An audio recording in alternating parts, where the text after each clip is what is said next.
Okay, we are recording and I believe the live stream has been set up. Excellent. May I have a roll call, please? Trustee Hallwax. Here. Trustee Listener. Here. Trustee Miller. Here. Trustee Mulvaney. Here. Trustee Rubin. Here. Trustee Vree. Here. Today's Committee of the Whole meeting is being conducted as a virtual meeting via Zoom webinar software and is being audio recorded and simulcasted on the village's Facebook page. And we're doing this as the village continues to support social distancing to prevent the spread of COVID-19. A quorum of the members of the board are present via remote access. Our village attorney has provided guidance regarding relief from the requirements of a physically present quorum granted by Governor Pritzker's Executive Order 2020-07 and his Order 2020-18. To help facilitate this meeting, since it's virtual, I ask each member of the board and staff to mute your lines if you are not speaking and unmute your lines when you speak to help minimize background noise. Members of the public are muted and should remain muted during the meeting. Members of the public should not share their video. After each agenda item is presented, I will ask each trustee if they have any questions or comments. I will call the trustees in alphabetical order. In accordance with the supplemental rule the board approved on April 16th, 2020, we allow public comment at these meetings, and we do it by email, and those who wish to comment can address and can either use a telephone to leave messages or email in for public comment. We will at appropriate time in this meeting have it would be Jordan Lister, read the public comments that actually have come in. At this time, I will ask Management Analyst and Deputy Clerk Jordan Lister to read the public comments and that were submitted prior to the meeting in compliance with the instructions that were previously published with the meeting materials. President Levin, this is Management Analyst, Deputy Village Clerk Jordan Lester. We have not received any public comment for tonight's meeting. Thank you. If there is a member of the public that wishes to comment during the meetings, they can send comments to Glencoe meeting, that's singular, at villageofglencoe.org. And the comments that are submitted may be read at the end of the meeting. Written comments should be limited to 400 words. All right, our first matter of business is to discuss the Affordable Housing Plan draft update that the staff has been working on. I would ask that Development Services Manager Taylor Baxter and Public Works Director David Mao present on this subject. David and Taylor. Thank you, President Levin, members of the board. I'm going to go ahead and share my screen. Sharon, I'm getting a message that says my machine's sharing is disabled by the host. Give me one moment. We'll go ahead and modify that.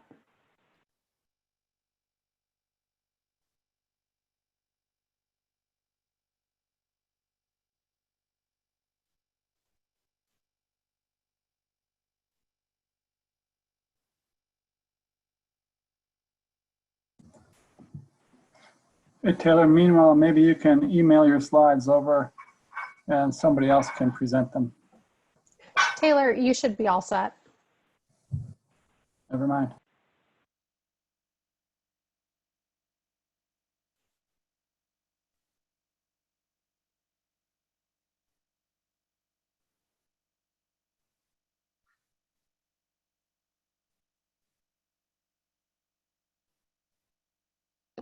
All right, can everyone see that? Okay. So, Yep, that's clear. thank you. So this is a revision to the village's affordable housing plan. And just for some background on this, we're doing this because it is a state requirement. It comes from the IHDA, the Illinois Housing Development Authority. The state requires all non-exempt local governments, those are governments that have been determined to have less than 10% of their housing stock considered affordable. The state requires that those governments submit a plan to the state for affordable housing every 5 years. Glencoe received notice from IHDA in December of 2018 that we are considered a non-exempt local government, requiring us to update this plan.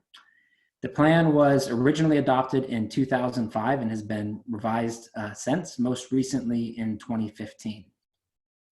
And the plan must include affordable housing goals, and those goals have to be selected from selection from the IHDA requirements. So what has changed from the current 2015 plan until now? First, the affordability rate in the village has risen slightly from 1.4% to 2.5%. Clearly, that's still below the 10%, which means that we are still required to submit a plan update.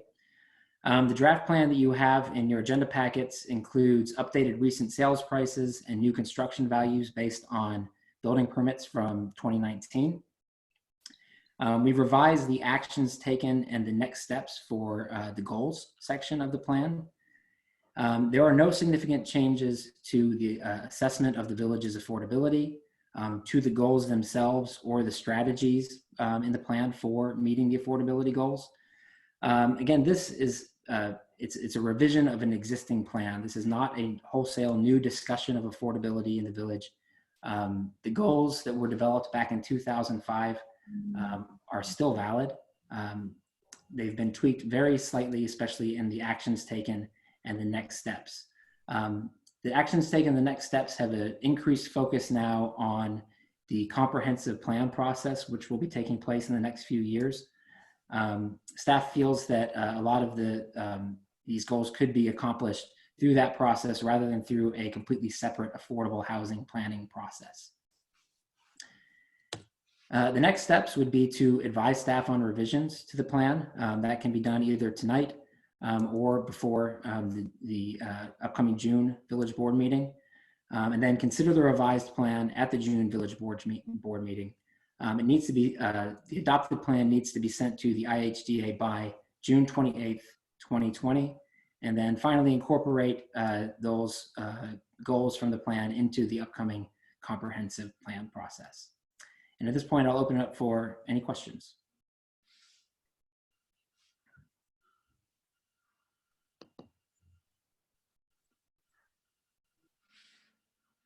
I don't have a question. I just want to say that I do agree with the idea of placing some of the responsibility for this with the Plan Commission rather than having a separate commission. I think the more we can do that, the more likely we are to get things done in a coordinated fashion.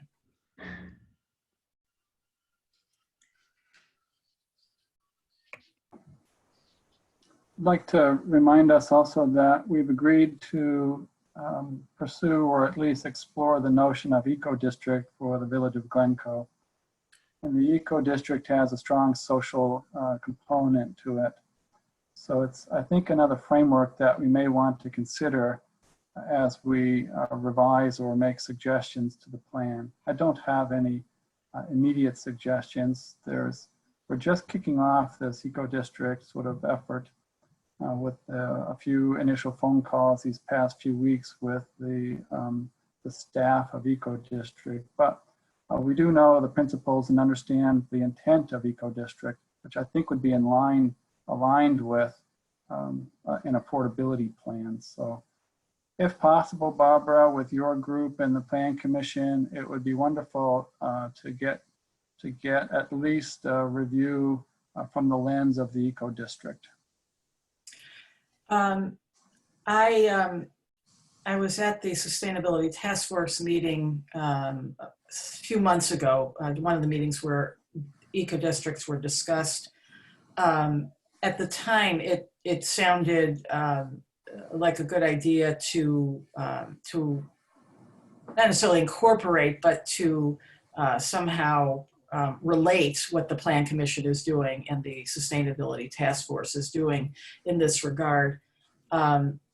What I am struck by, though, is how hard it is for me to retain the concept of what an eco-district is. I don't think I was the only one in this position. And so if there is an article at maybe about a 5th grade level that you could refer me to, that would be helpful, because this is in keeping with what I liked about what they did with the affordable housing plan, which was, not to have all these separate commissions doing different things and not even knowing that the things that they're doing relate to each other. So yes, but help with that, and then I think I can be more helpful if I understand what it is.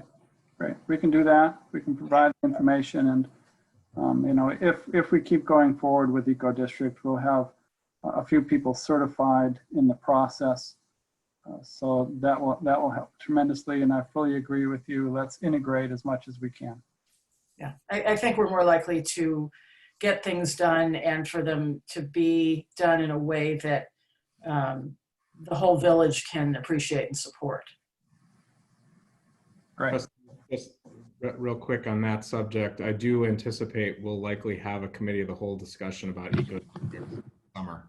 So Barbara, I think you'll get that summary you're hoping for. Good. In terms of comments, Joe, do you have any comments or No questions? comments. All right, Gail, No, I don't. Gary, No, thank you. Jonathan? No questions. Okay.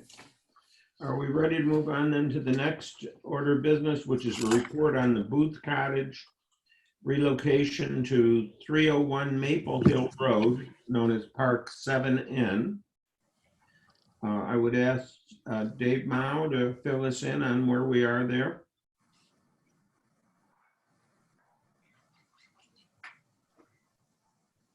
Certainly. Good evening, members of the board. This is Director Mao.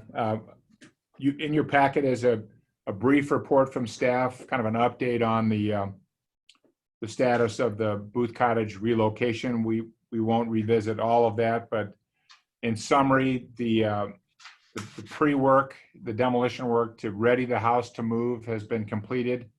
There's about a week's worth of work for the house moving contractor before the structure is ready to be moved down the road from Maple Hill to the Park District site about a block to the south. The Historical Society staff met with our staff in late April to discuss the findings, the financing of this relocation, kind of an update of conversations we'd had late in 2019. And specifically, the GHS was requesting additional village support of certain costs associated with the project, including the construction of new sidewalk, the cost of utilities to bring water, storm, and sanitary to the new structure, and the installation of underground conduit for the new electrical service. We had an open, honest conversation given the state of the village's finances and how those have changed since mid-March. Although we did agree to evaluate their request and proceed to develop estimates based on 2020 construction unit pricing. Forwarded to you this afternoon, and this is information that the GHS has also been provided, were cost estimates for those requested elements. we're free, we're certainly available to answer questions specific on that. But in summary, the cost for the full cost for utilities and the subsequent pavement restoration for the utility connections and the new sidewalk is in the $65,000 to $70,000 estimated range. If that scope was pared down where the village's, the in-kind service portion of this was potentially limited to perhaps the utility work within the right-of-way, essentially the connection of the sanitary, which would involve augering under the roadway, as well as connection to the water and storm. We believe that number probably could be reduced to a range of $20,000 to $25,000. That those costs were arrived at as kind of a hybrid model of both village supervisory and some labor support and outside contractors, depending on the type of work. With that, I'm happy to answer any questions. I know we have Scott Jabor and Ed Gooddale from the Historical Society have logged into the meeting and also could be available to answer questions that the board might have of them.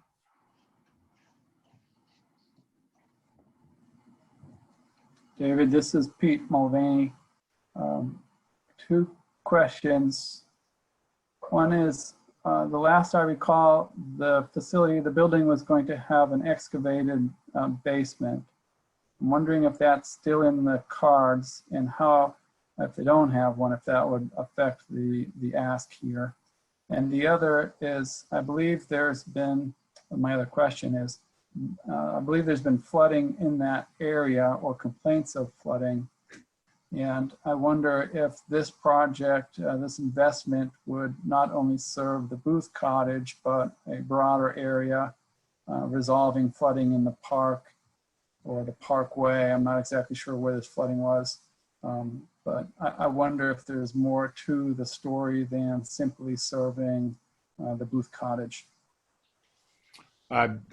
Two good questions. I'll probably let Scott and Ed weigh in on the basement question, Trustee Mulvaney, but relative to water in the park, and I would probably categorize that more as nuisance water in the park than flooding, but it does have a low-lying area that routinely will have casual water. It's pretty soggy most of the year. This plan, the site plan, does include a fairly extensive site drainage system that would go a long ways towards eliminating that condition in the park. Yes.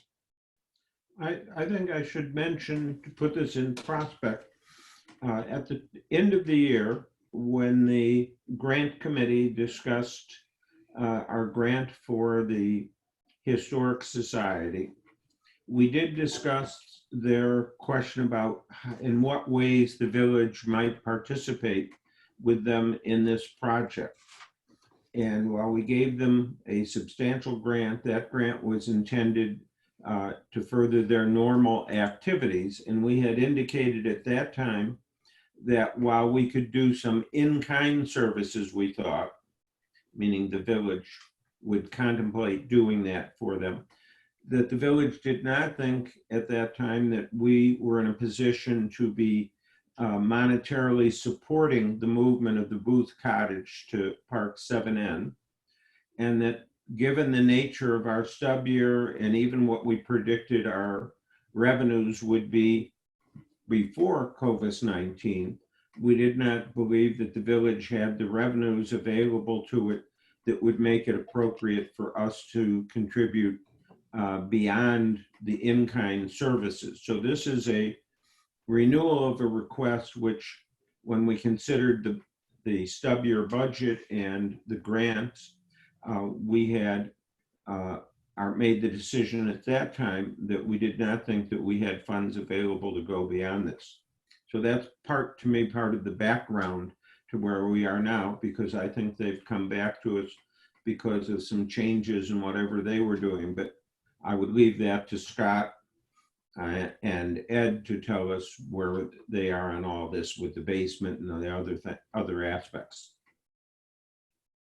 President Levin, Ed Goodale has raised his hand, and I can unmute him to respond whenever you would like. I'm sorry, I didn't hear that last part. Ed Goodale has raised his hand requesting to respond to the question. I can unmute him whenever you would like me to do so. I think this would be a good time to respond, and then we'll come back to the board and let the board, I'll go through the list and let the board members comment. Great. Ed, your line should be unmuted. Okay, thank you. First of all, President Levin, trustees, and staff, thank you for allowing Scott and I access into this meeting. We very much appreciate that. I guess to talk about the two questions raised, yes, in fact, as David mentioned, we will be doing some significant underground drainage work to try to dewater the site to keep the groundwater in control there and direct that into the storm sewer system of the village. That has a significant cost associated with that, of course. We've also seen some additional costs for soil testing and a certain amount of additional cost on the 239 Franklin site where the cottage is existing now. So that's sort of caused us to try to stretch our budget as much as we can. Unfortunately, the relief valve, if you will, has really been identified now as the basement. The basement underneath the Booth Cottage in its new location would be, frankly, the sweet spot for the Historical Society. Our intent there in programming was to maintain a certain amount of our archival materials in that location, to have a workroom there for study and use of the archival materials. And the loss of that particular space would be a huge functional loss to the Historical Society. I have to say, regardless, even if we do lose the basement, we are moving this cottage. It will in fact be done, but it becomes a much more palatable project as far as function of the cottage and our future use over the next 99 years if in fact we can proceed with the basement. That really is dependent upon us raising some funds to cover these additional costs that have become obvious now.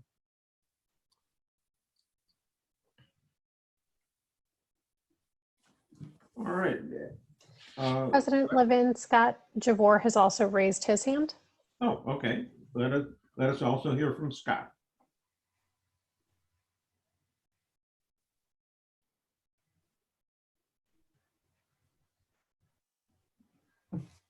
Scott, I am attempting to unmute your line. You should be unmuted.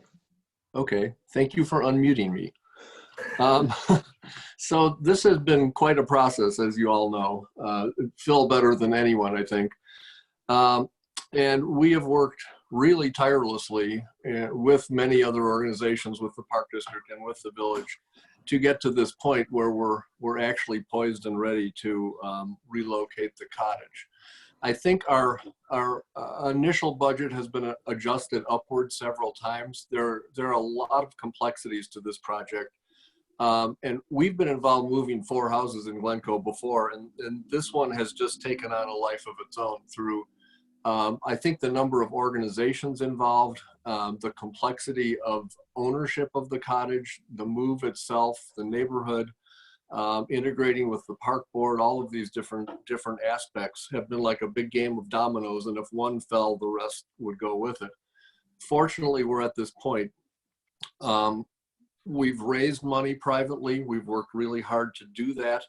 Our budget includes the basement, as Ed said, and that is our real, obviously the most important thing we're doing is saving the Booth Cottage. You know, just from historical standpoint for the village of Glencoe and all of us who live here, if we lost the first Frank Lloyd Wright residence to be lost in the last 40 years, it would not have been a good thing for any of us. So being able to save it is amazing, and it's a wonderful thing, and that's our main goal.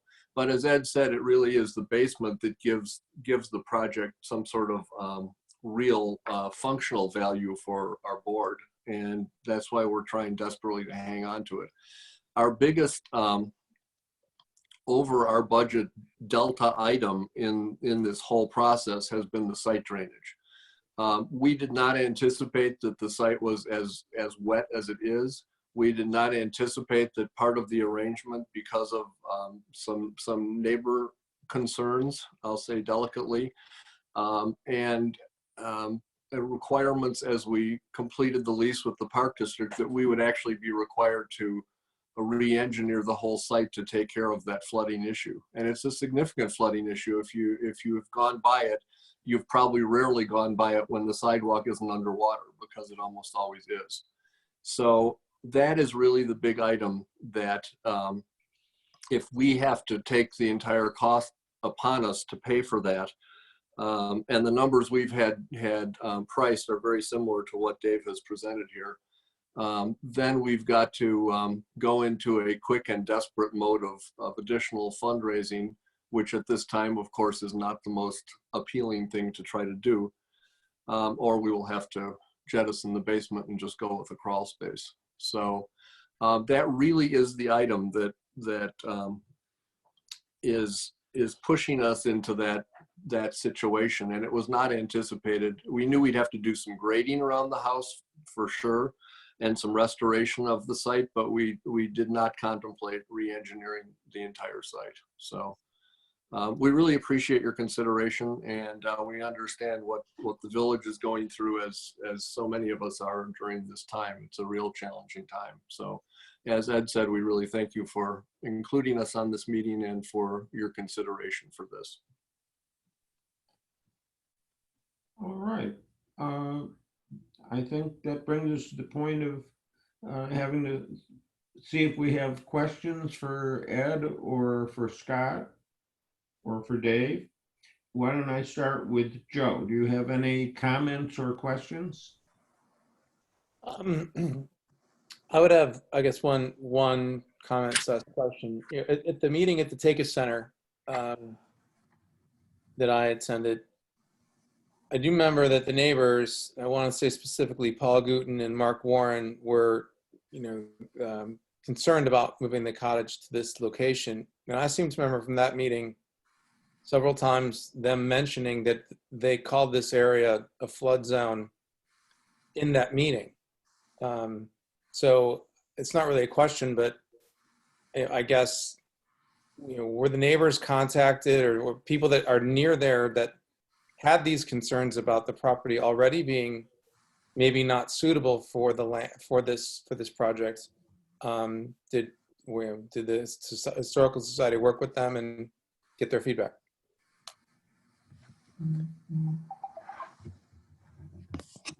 Do Scott or Ed have any comment they want to make, or to in response to Joe's question?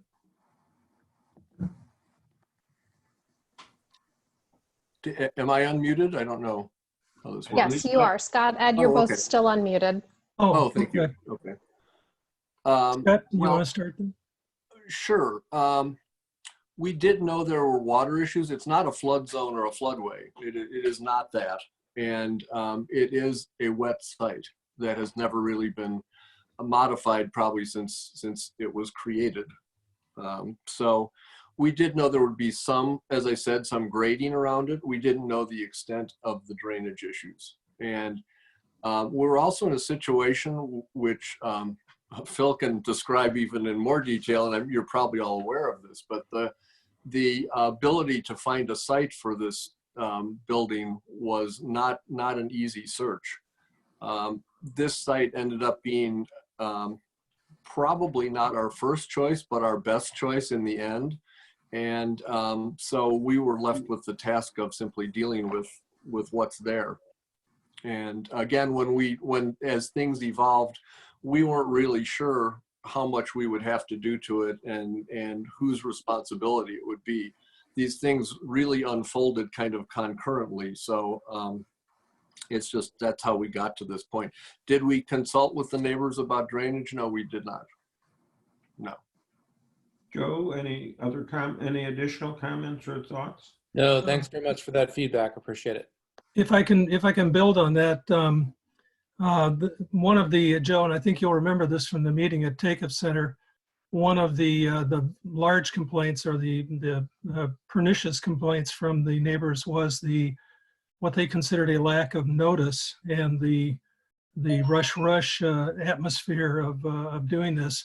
And quite frankly, if things had been ideal, we would have been talking to the neighbors for months prior to that vote by the Park District. But it just didn't work out that way. As Scott mentioned, going through several iterations of trying to find the appropriate site ate up time. And then actually one of the thresholds we needed to cross was to reach a palatable agreement with the Park District that was palatable not only to them, but also to the GHS board, which also took time. And we were under the gun with the current owner, the new owner of 239 Franklin, in that we needed to be able to move this house as quickly as possible. That's with the COVID-19 situation, that's extended, but that really pushed this whole thing as far as trying to deal with the neighbors and give them appropriate notice. Since that meeting, we have to the fullest extent possible kept both the Park District and the neighbors in the loop on anything, any people that we had, they needed to come to the site to do any testing or soil borings and measurements. So we are trying to repair a relationship with those neighbors that was not entirely of our making, but we're doing the best we can, frankly, to let them know that we're trying to be good neighbors and become good neighbors. Gail, do you have any comments or questions? So in terms of the site drainage cost, like I guess you would call it overrun, how much additional is it that you're now seeing this expense come to? Scott, I'm hoping you have those figures. I don't have anything in front of me on that. I'm not sure I understand the question, actually. Oh, so you're saying that because of what you're finding about the site now, you're needing to spend additional money to cure the site drainage problem. I was just asking how much additional that was over your initial estimates for that project? David, taking out the in-kind services that we had suggested that we would be willing to do to help, how much additional actual out-of-pocket cash type funds is the Glencoe Historic Society now requesting that we spend to help? Well, I think I guess two answers. From what we had talked about late in 2019, where we were talking about essentially just the utility connections for correct storm, sanitary, and water. And just to clarify, the relocation of the cottage would have required a storm sewer service, even if that was a park that sat high and dry and did not have any water issues.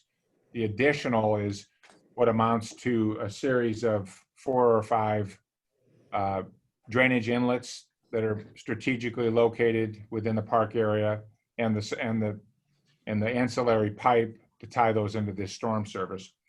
I would venture to say the breakdown we had of the $37,000 thereabouts for utility work, that number is probably half of that cost is probably the site stormwater improvements. Mm-hmm. So somewhere in that $18,000 range. Okay. Yeah, and I think that's consistent. I don't have that broken out from any of our bids. So I think that's about right from proportionally from what our numbers were a little higher than this. So, but I think it's probably half of, we were like at 44,000. So. Okay. Gail, did you need any other information or did you get the answer you wanted? Yeah, that was all I needed. Thank you. Okay. Barbara, any thoughts or comments or questions? Yeah, this is a hard situation, which I don't need to tell to Director Mao or the Historical Society people. So one of the things I'm wondering about is you had mentioned, Scott, I think that fundraising would be really tough to do in this climate. And when you said that, I thought that's exactly the position that we're in as well, which is additional money is tough to do in this climate because you know we're going to be in a probably significant revenue reduction situation, and costs don't go down, expenses don't go down. So that's the struggle for me. I mean, obviously this, what you were able to score in being able to finally get this thing put together and to save this structure is wonderful for Glencoe and will be for generations to come.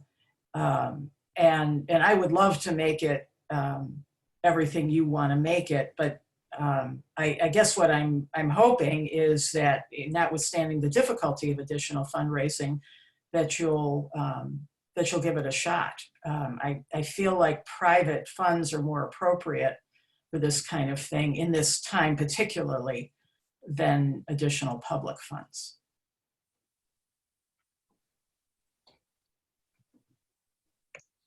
Peter, any comments or questions?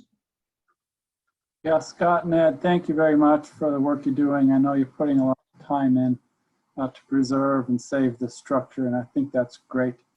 I really appreciate that. Somebody also mentioned that it's a pretty complex site with a lot of issues, and there's one issue that as we talk about the dewatering of the site, I worry about downstream impacts. And that water, I think, will make its way out the ravine into the lakes. And the ravines have been another sore spot for us, a point of contention in terms of how much water is entering that ravine. And this will certainly change the hydrograph.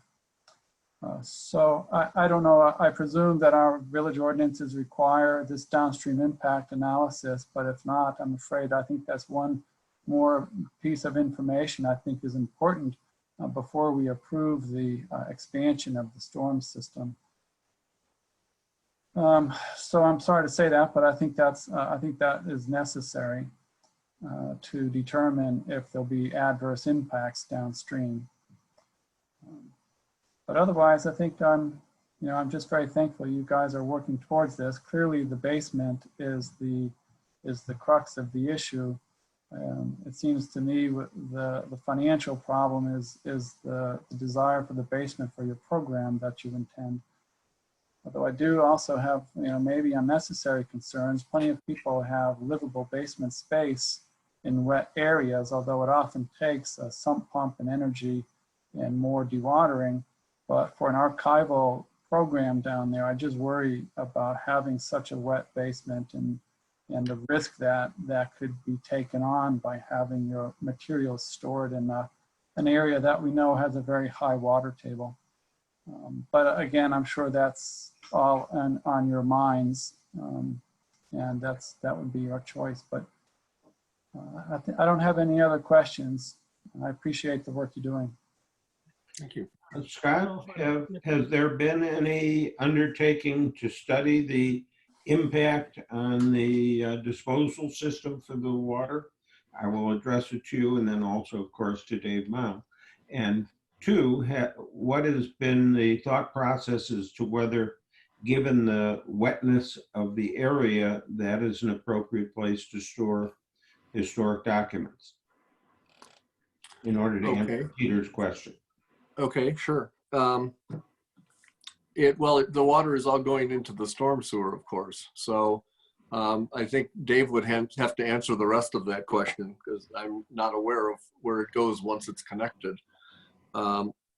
But the second question about the basement, yes, we plan to have interior drain tile, exterior drain tile, 2 sump pumps, and we're going to put water board on the outside of the basement as well. So we're doing everything possible, and we have built deep foundations in a floodway and in floodplains, and we're using the same techniques, and they have been dry. So the only thing here that we have to also deal with, I guess, at some point is we don't have a generator in the budget, and when we've done projects, for a new residence, we always put a generator in if it's in this sort of situation. So that's something else we just don't have the funds for at the moment. So we may plan on adding that though. This is being done in 2 phases. We're getting it there to the site. We're finishing the whole exterior, grading everything, finishing the park so everything looks completed, because it will be on the outside. But then our phase 2 is actually doing the interior. So we'll probably be looking into adding a generator in phase 2. So we have to, we've just been scrambling to get to this point, and we haven't even determined what phase 2 is going to be, exactly what we're going to do with the interior from a renovation standpoint. So we have to do that, put that whole next budget together, and then fundraise for that as well. So that's the second step of our process. Dave, do you have any further comments with respect to once we get the water to the storm sewer system, whether we have adequate capacity to handle it there? The storm, well, and trustees Mulvaney's comment is relevant. The storm system installed is relatively modest. It's a 6-inch service that would tie into our existing system on Franklin. That system is tributary to and discharges into the recently completed discharge outfall structure at the Sylvan Road Bridge. And that structure has significant erosion control and detention storage capacities to control the release out of it, energy dissipation. The volume wouldn't change of what's getting in there. This park area is tributary to that same ravine today, albeit water is being effectively stored on the site, even in its damp present condition. Okay. In summary, I would not be overly concerned about downstream impacts based on the square footage of the modest square footage of the structure going on that site. Gary, do you have any comments or questions? Again, my appreciation goes out to Scott and Ed for all the hard work or good work that they've been doing to preserve the structure. But Barbara's comments, I think I echo those in terms of concerns about the current financial situation, for all of us, and the notion that the extra need is effectively, where does that best put in terms of trying to meet it for the basement? Assuming, and again, I will grant you that the basement, I'm sure, is being designed so that it's properly waterproofed, et cetera, or water resistant, et cetera. But I do see a problem with the village being asked right now with all the other considerations that are going on in the village in terms of putting out money for that, albeit a good purpose, being put out for that purpose, and especially in light of the contribution the village makes and has made and will undoubtedly, hopefully, be able to try to continue to be made, hopefully, in the future, and the offer for sort of in-kind services that the village had made at the get-go in terms of trying to increase it so dramatically, given everything else on our plate. Thank you. Jonathan, do you have any comments or thoughts or questions? First, again, I also appreciate all the work you guys have done. Unfortunately, the timing of a cost overrun couldn't be worse, because on the finance committee, we're talking about cuts to various projects that the village is doing. And so just looking at, adding more money to something we've committed to, I just don't think the timing's very good, because we really have a pretty tight budget these days. And all of our conversations are about what we're cutting, not necessarily what we are cutting, but what we may need to cut. So pretty apprehensive to put more money towards this.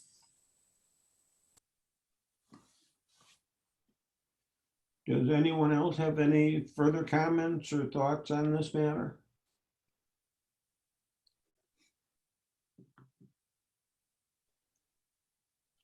All right.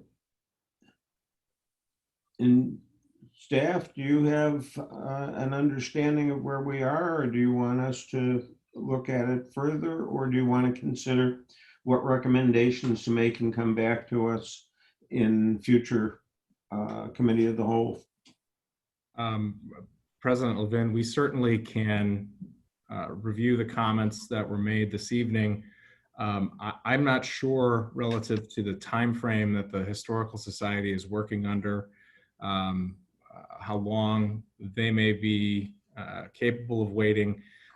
It would be helpful if there was further clarification from some of the trustees relative to their position on whether the so-called in-kind services level of funding, which as Director Mao mentioned, is somewhere in the $20,000 to $25,000 range, is acceptable or unacceptable. I did not get the sense that the full scale of the project, that $65,000 to $70,000 number, was one that the board was in favor of moving forward with. If you need additional information, certainly we can come back to you next month and provide that in committee of the whole. But if there's some clarity on that, that would be helpful. Let me sort of summarize what I think I've heard, and then go down and let each trustee say if they have a different viewpoint or want to change anything. What I felt I heard in our discussion tonight was that the board wasn't moving away from the commitment to do the in-kind portion, which is approximately $20,000 to $25,000, which is what we had indicated in December when we went through the grant process, that the village was willing to work to assist them with. And so I think that they correctly believed that we were prepared to do that. What I'm hearing is that given our budget, the things we've had to put in place to cut it as potentials in order to make it through this stub year, and given the COVID-19 and the tremendous loss of revenues that we're looking at over the next 6 months, that the board did not feel that this was a time in which they could increase the in-kind portion of the services to cover this additional cash amount that the Historical Society was asking us to spend on helping out on the lot and that, which is essentially what we had said without knowing this at year end. And so my view of what we were conveying was we would still be willing to do the in-kind services we'd previously committed to, but we didn't feel that we could, in all prudence, go beyond that. Having said that, the important thing is, what does the board think? So let me walk through each of the members of the board and get their reaction to whether that's what they were expressing or not. And I guess I would start with Joe. Would it be possible to ask one question at this point? Certainly. Okay, what I'm wondering is, if it would, I think we're all trying to be creative in this time, much more creative than we've ever had to be. And the other big, and that would be wonderful if the in-kind can be as we anticipated. The other big item is the sidewalk, which we've actually never budgeted for. And we do have to provide it per our lease, and that was something that evolved as well. But what I'm wondering is if you would consider including that, but perhaps doing it next year, if we could come up with a way to do something in the interim that would get us from Maple Hill to the cottage, which isn't terribly far, and then come back in the next season and do the sidewalk at that point. So that would be something you might more easily be able to build into other improvements. You know, if you are planning on doing a sidewalk program next year, I would suppose it would be more economical than trying to do it as a separate project. But that would be the other thing I would ask you to consider if possible, please. So thank you. Sorry to interrupt.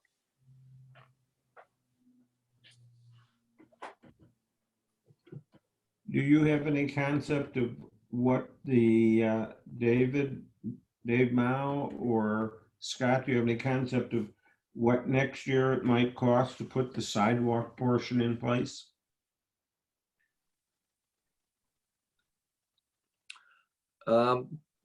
We had a price of about 10,000 for the sidewalk. I think, yeah, it was just under 10. We had 10,000 for the sidewalk across the park, and then about 800 to replace the squares along Maple Hill if they're damaged from construction. Okay. I have a question. Excuse me for interrupting, but just in terms of some information had been dispersed to us just before this meeting. I thought I saw, cost to excavate and install new concrete sidewalk on site, 20,000. Those were maybe preliminary numbers, and maybe you have better numbers now, but that I think was from Phil before this meeting. Yeah, I could speak to We that. did yeah. I can speak to that. That is based on, that's available unit pricing for this current 2020 season through the contractor the village typically uses for its sidewalk program, shorter and shorter. So that's a solid number. Okay, so the number's about 20. Correct. Thank you.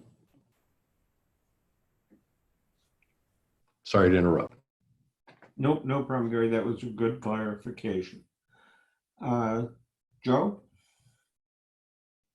President, my sentiments echo how you had summarized the meeting. I'm still in favor of the work that was approved in December. I would love to be in favor for the other work as well. I certainly understand the challenges that the Historical Society is going for, but like the other board members have commented, this probably couldn't be at a worse time. So that would be my sentiment. Thank you, Joe.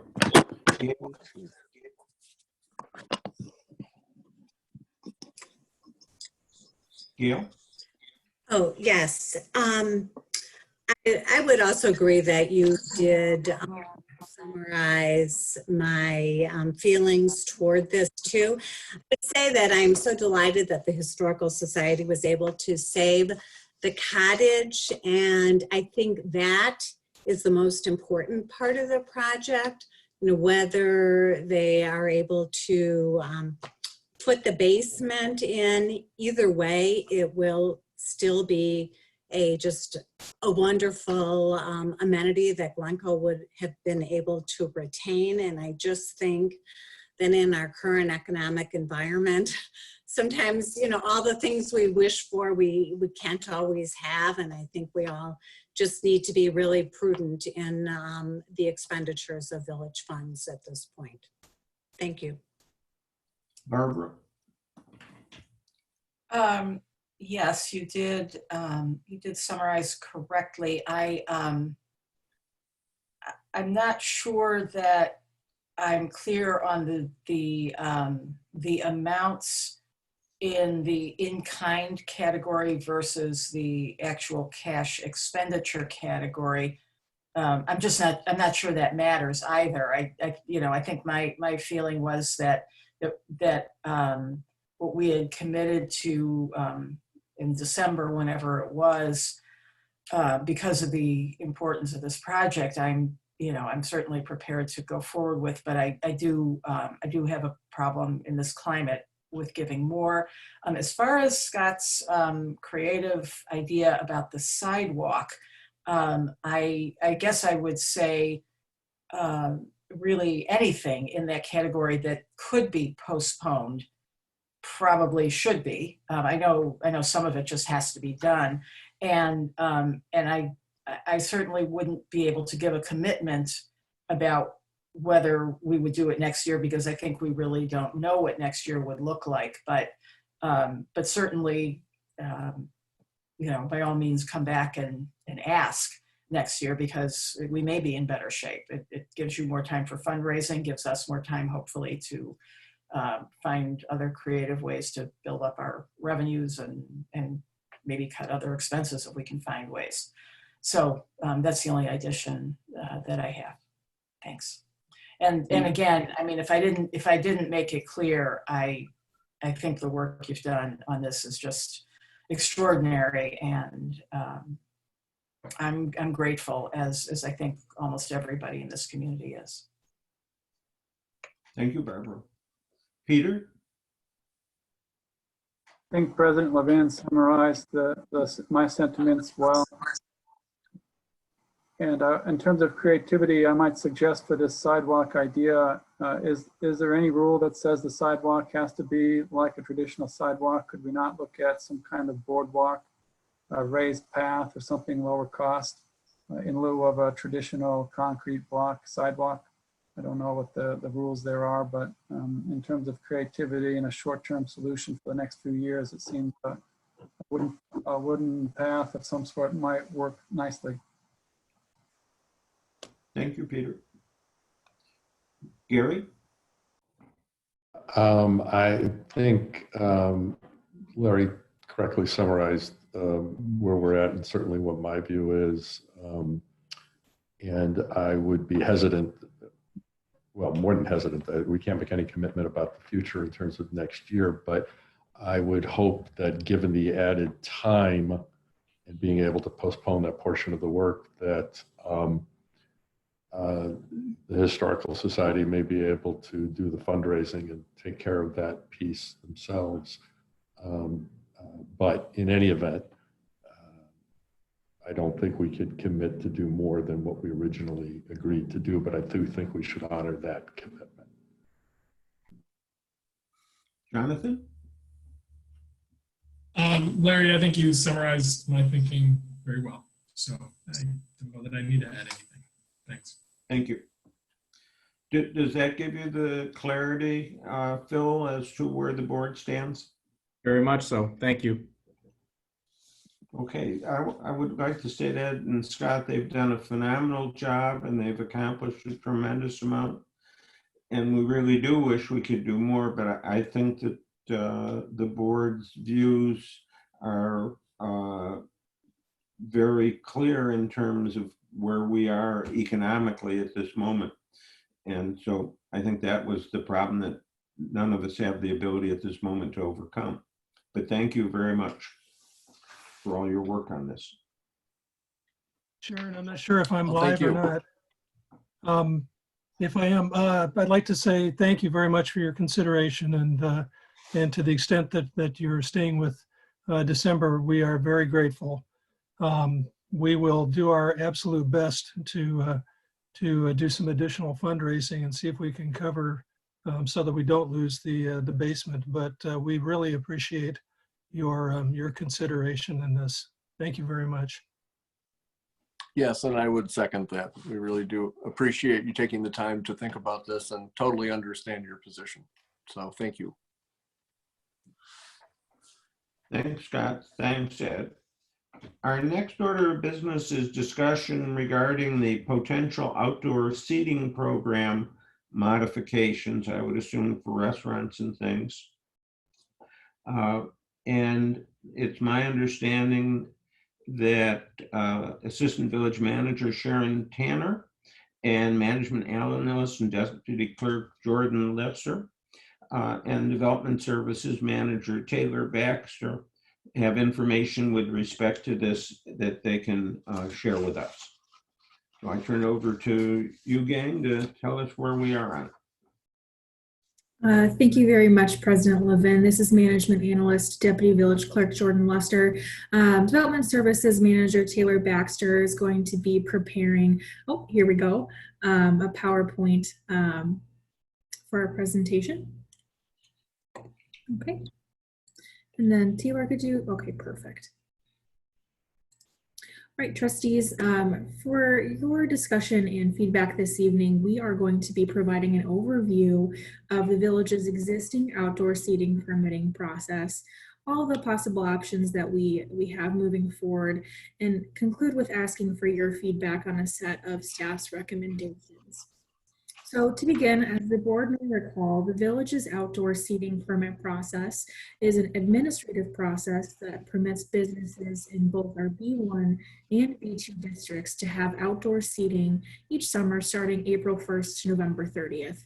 For our conversation this evening, we're going to be focusing on our B1 district, which is downtown Glencoe, just because the majority of outdoor seating, if not all, is on public property rather than private property.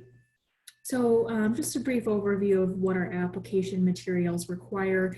There's no permit fee for businesses to apply for this, but we do require that applicants provide a seating plan, which is usually a drawing which delineates the amount of space between the building and tables and chairs, as well as a certificate of insurance. I want to reiterate that in our existing plan, the only seating distance requirement that the village stipulates is a 5-foot minimum distance for pedestrian access.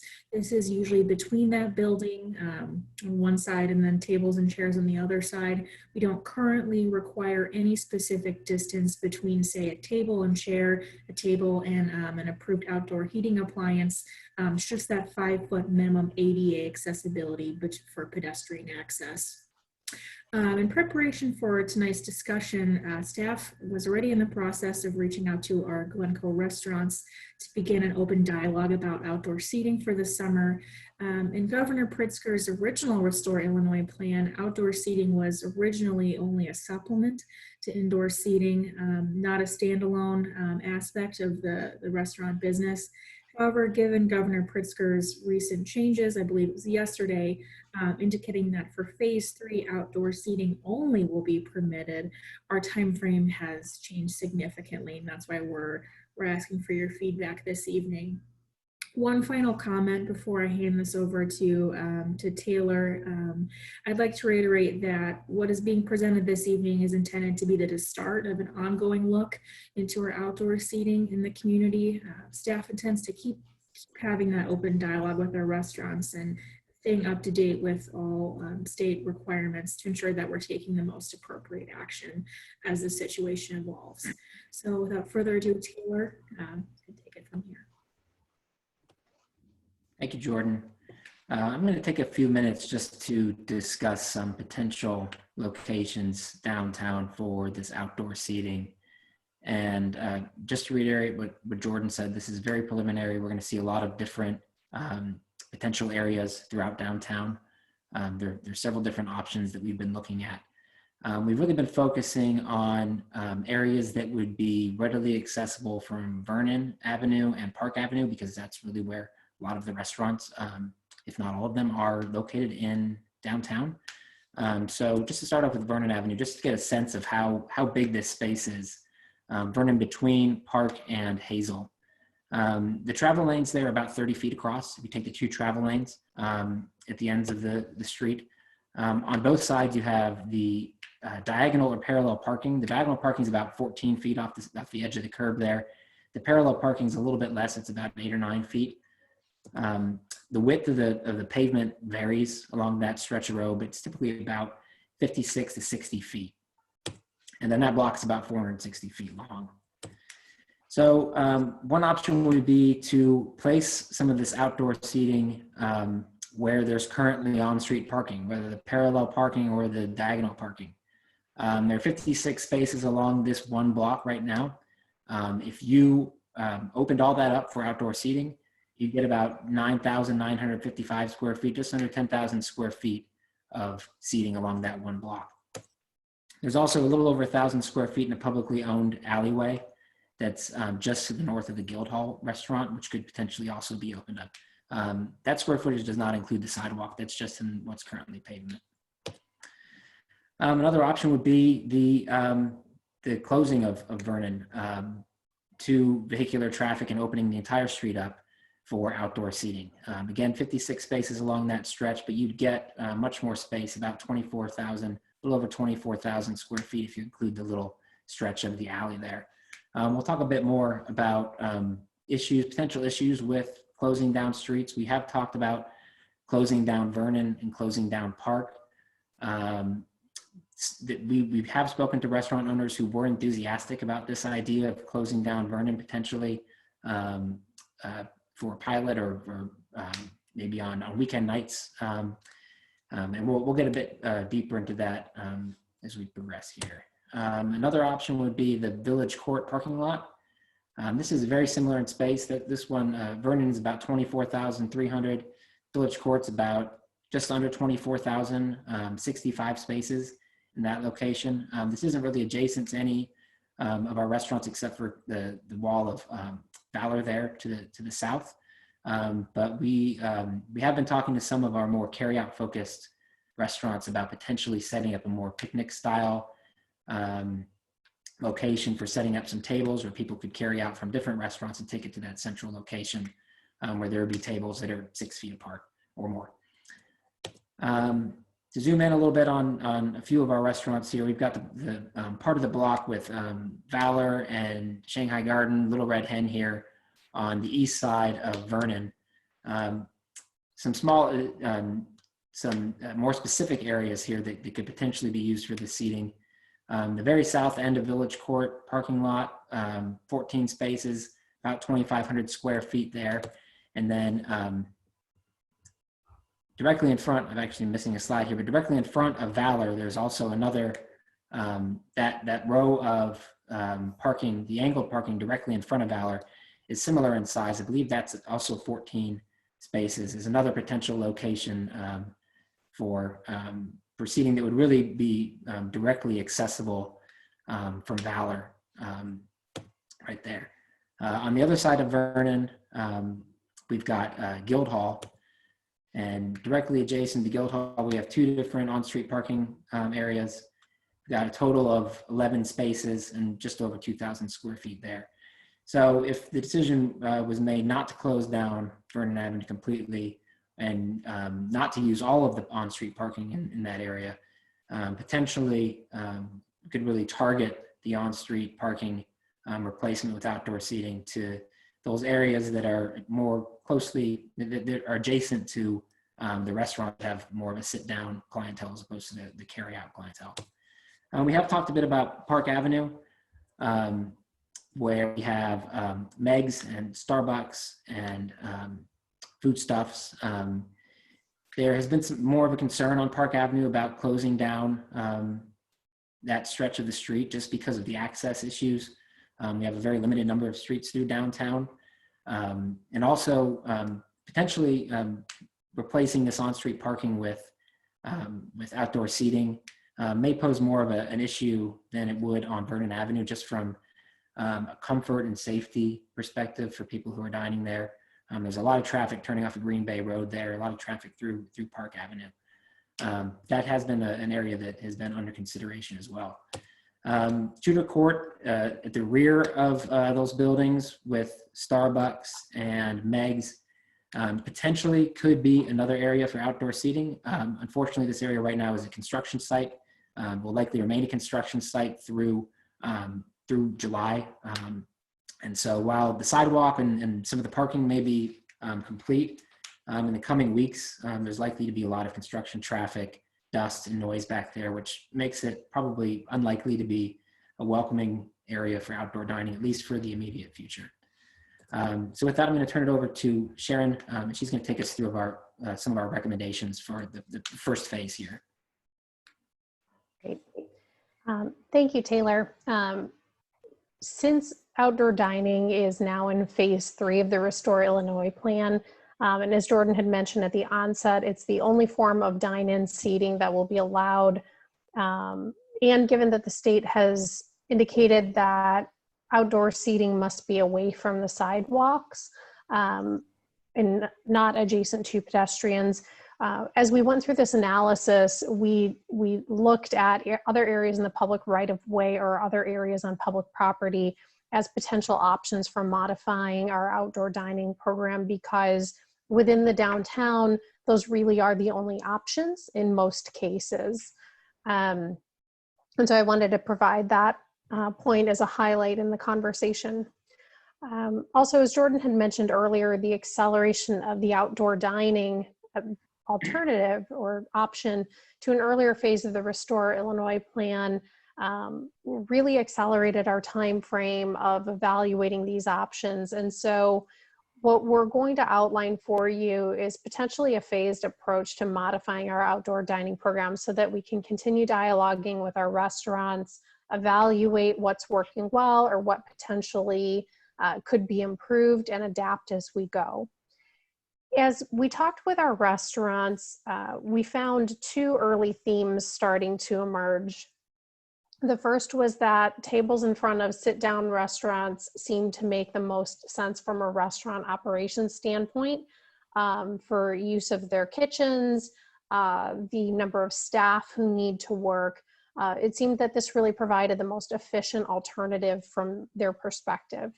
And restaurants that do more significant carryout business or quick service seemed interested in the idea of an area where people can take their carryout orders to go eat or have their coffee or what have you. And so our initial recommendations that we're going to walk through in just a moment are made with these themes in mind. Our first recommendation is to utilize specific parking spaces along Vernon Avenue to accommodate table service outdoors in front of Guildhall and Valor, with appropriate fencing or barriers to separate tables from vehicular traffic. So as you can see on the slide, we're on the south end of Vernon to get our bearings in front of Valor. And what we're recommending as an initial approach is to utilize these 14 spaces for outdoor seating, again, with appropriate fencing or barriers in place. And we're recommending keeping the the parking spaces on the opposite side of the street available for on-street parking. So we would not be using both sides of the street, just the side adjacent to the restaurant. Next slide, please.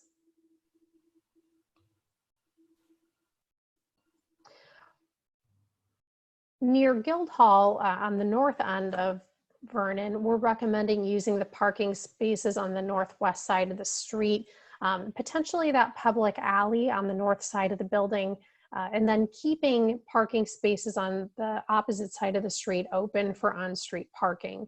Again, we would have appropriate fencing or barriers in place to separate tables from vehicular traffic, and appropriate signage as well. We believe, again, that this is in keeping with the theme that we started to hear from some of our restaurants, that proximity to the restaurant is valuable when outdoor seating is provided. The second theme that I had mentioned that we had heard is for our carryout heavy businesses or our quicker service businesses to have some sort of area where people can take their food or their beverage and enjoy it while still remaining in the downtown and sitting outside. And so an option that we identified as one that could be vetted out further potentially is using part or all of the Village Court parking lot for what we started to call a picnic or carry-out seating area where someone could take their meal or their coffee and enjoy it in that space in tables that are set out in that area. This is a concept that I would say is not fully fleshed out yet, given that we're now working through an accelerated time frame as phase 3 seems to be approaching. However, we're primarily going to ask for your feedback this evening as to whether this is something that you have any interest in exploring further, so that we could then vet out the details of how that space may potentially be used.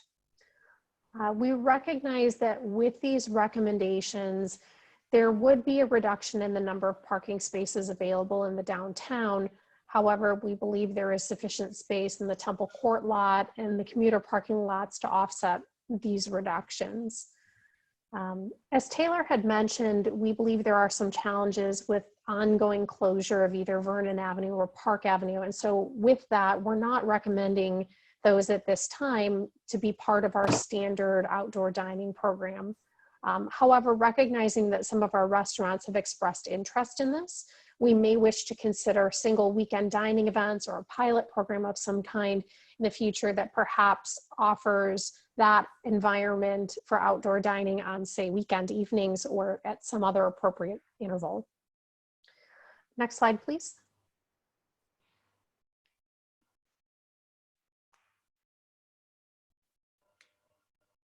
So this evening, we're requesting the board's feedback and your questions and your comments on the 3 recommendations that we've outlined for you this evening, which are closing the specific parking spaces that we identified on Vernon Avenue for dining seating outdoors, partial or full use of Village Court for a picnic or carry-out style seating area with appropriate distancing between tables, and then perhaps at a later time, considering a pilot program or a single weekend event for outdoor dining that would fully close a part of Vernon Avenue, and potentially later in the summertime, once the Tudor Court project is complete, hosting a similar type of dining environment there. Once we've had a chance to receive your feedback, answer any questions that you have, some potential next steps that we've identified are to continue our conversations with the restaurants. They're very important partners in this, and they have offered really wonderful feedback and insight so far, and we want to keep that partnership at the forefront of our process. Should the board give us some feedback that you would like to modify the outdoor dining program, we would take steps to develop what those modifications would look like before we amend the outdoor dining permit application. And then once any changes were implemented, we would continue to evaluate them and adapt them based on current circumstances and what seems to be working well from a restaurant operations standpoint and what's working well from the village's standpoint as well. Our core goals in this are to be supportive of our restaurants, supportive of the downtown environment as a whole, and keeping safety first and foremost front of mind for diners, pedestrians, and vehicles in the downtown. And with that, we would be happy to answer any questions that you have or receive any feedback that you would like to offer. All right, why don't I start with Joe? Questions or comments? No, I spoke with Phil earlier today about this, so I think I'm well aware. And I guess my one comment would be, when you think about the difficulty of potentially blocking streets off, and I agree. I'd like to find a way to give these restaurants a lifeline or a way for them to be in a position to be successful. And that's not going to be the same for every restaurant, because some of them might find that bringing in staff and operating half, at 50% capacity, what they used to, is less profitable than just remaining lower staff and doing carry out only. So I think what we have are a lot of nice ideas, and I don't have any further questions. Gail? Thoughts or So comments? the plan for taking the parking spaces on Vernon Avenue and dedicating them to Valor and Guildhall, is this something that is an evening only designation, or would this be a 24/7 designation? I think that's a detail that we would vet out a bit further in talking with the restaurants potentially about their needs and also taking into consideration other demand for those spaces. Certainly we can appreciate that there's time and effort in moving tables out, setting them, taking them back in on a regular basis. And so we'd like to dive into that a little bit more to understand what makes the most sense for use of those spaces as well as the restaurant operations. It's possible that it could be for a specific period of time. It's possible that it could be 24/7. Okay. And it does sound like it has been well thought out.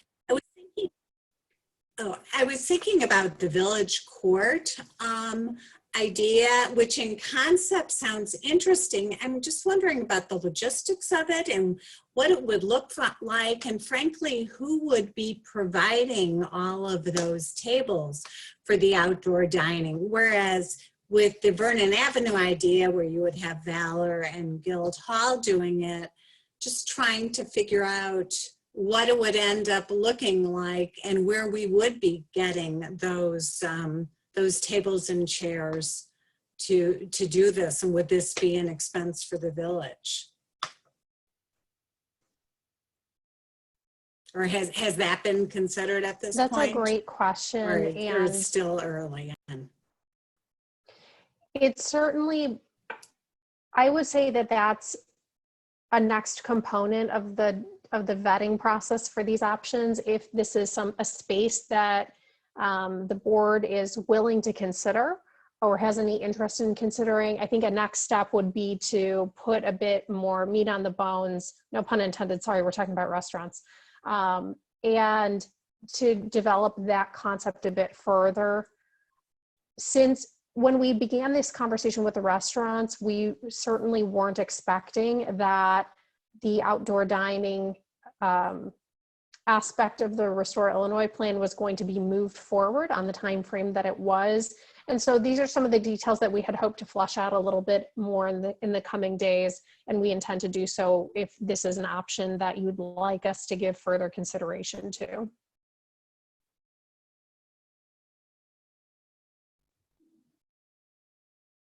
Barbara? Okay, well, I don't have any other questions. Questions? Thank you.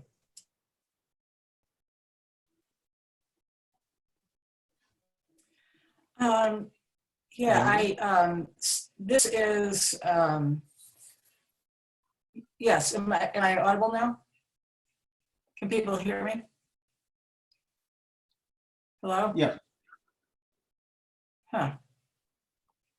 Yes. Yes, Okay. I can hear you. Yes, we can hear you, Barbara. So we're definitely fast tracking this, and we have to.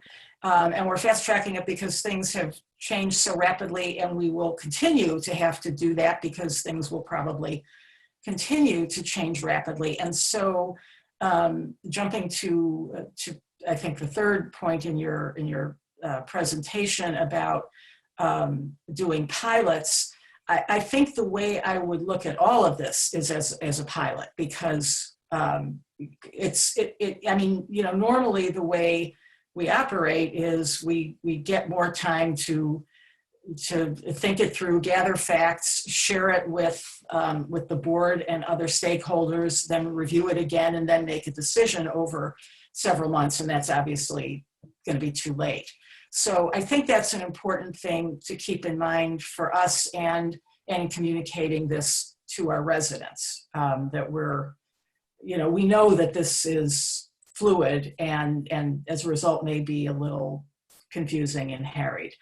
I want to make sure, you've alluded to it, but I just want to clarify that while this conversation is specifically about the restaurants, there are other stakeholders in the downtown, and we obviously have to make sure that, you know, I mean, you know, I was just looking at, you know, Wild Child is there, Lori's Closet, make sure that we're bringing them into the conversation so that we're not benefiting the restaurants to the detriment of other retail. And similarly, I'm actually really interested in the idea of closing off Vernon, because I'm having, and I'm sure there's logistical nightmares there, but I'm having trouble imagining how we make it comfortable for there to be restaurant seating and plenty of room for pedestrians to go by, not just the 6 feet that is required by law, but they've got to, most people are still trying, in my, my observation, still trying to stay away from each other. So if we allow a 6-foot path for pedestrians to be 6 feet away from the chairs, that may not be enough. So, I guess what I'm saying is, let's just make sure that, we're keeping all of these stakeholders in mind. As far as the parking lot, opening that up goes, I just would like to, to say, let's think about whether there are other spaces that people could go, like like Wyman Green, for instance. I mean, I realize there's a limited amount of space there, but we could certainly add picnic tables there that are, enough for several groups to be sitting. And that might be enough just to start. So especially if we are going to be taking away some parking spaces, I would hate to take away more parking spaces in Tudor Court. And that's all I have for now. But thank you. This is great. I mean, I'm thrilled that we're looking at this, and hopefully. The one other thing I do want to say is we can build it, but we don't know that they will come, and so that's the other part of this, is in stressing that this is a pilot program. We may come up with a great idea in concept, but it just turns out people aren't ready to do this, in which case, we go to a different program. All right. Thank you. Thank you, Barbara. Thank you. That's great Peter? feedback. Thank you. Well, I agree. Peter? I'm glad we're looking at different options. Yes, can you hear me? Yes, So I'm glad we're looking at different options. we can hear you. Yes. And and I'm skeptical that the parking lane alone is going to give enough room to make a meaningful difference. It doesn't seem you can fit a whole lot of tabletops in the parking lanes to make it worthwhile. I'm very much interested in closing off Vernon, at least on the Friday, Saturday, Sunday night kind of a deal, and keeping the street open so that there's enough room to have a meaningful number of tabletops with appropriate spread between people and tables. So I'm interested in that idea. I think we need to be willing to experiment, pilot, whatever you want to call it, but be willing to fail and try some things and adjust, and that's okay. And as far as the parking lot idea, I worry that if we have it, the customers ordering and taking out, that you end up really with just a big cluster of people in line putting in their orders. And that doesn't seem like the right approach to me. I would much rather have the restaurants have runners and the tabletops have, order by app or online, and have them run it out to the table. That way avoid the lines in the stores and the potential for, coming in contact and being too large of a group. And in fact, an illegal size group just standing in line. So I'm glad we're looking at it. Please experiment. Please be willing to try things and see what works and change as needed. Thanks for the research you've done so far. That's all for me. Okay, Larry. thank you, Peter. Gary?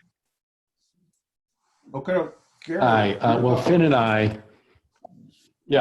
I both like the ideas that have been expressed. And you picked a nice time to come say hello. And I think I'm finding myself almost entirely in agreement with Peter. I like the idea of closing off the street in the evening again, all of us on a try it and see if it works basis. I'm also very concerned about the math and how many tables they can actually put out in front of these restaurants. If you're just talking about some parking spaces, and whether or not the economics of these restaurants and the kinds of margins they work on, whether or not those work for them, as Joe mentioned.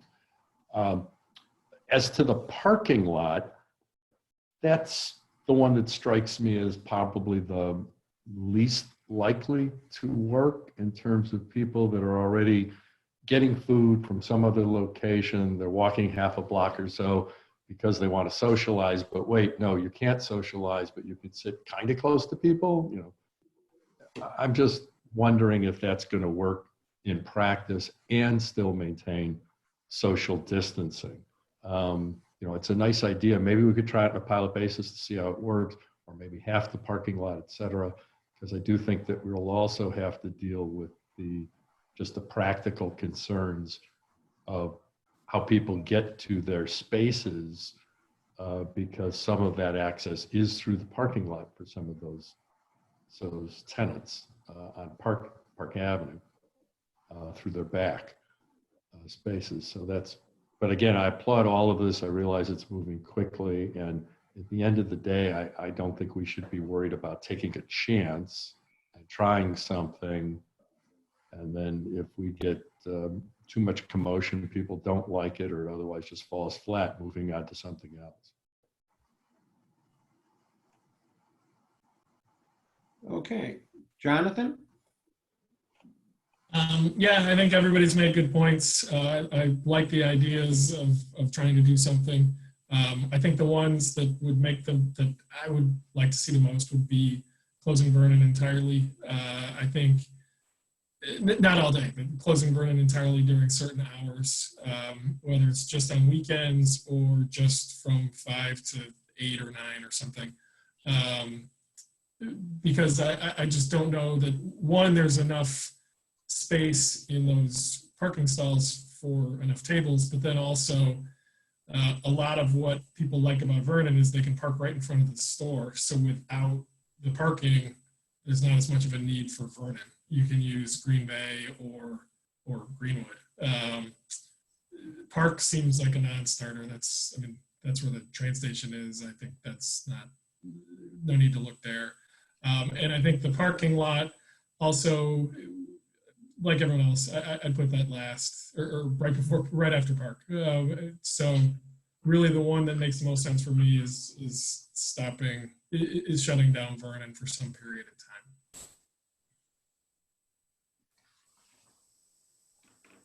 Okay.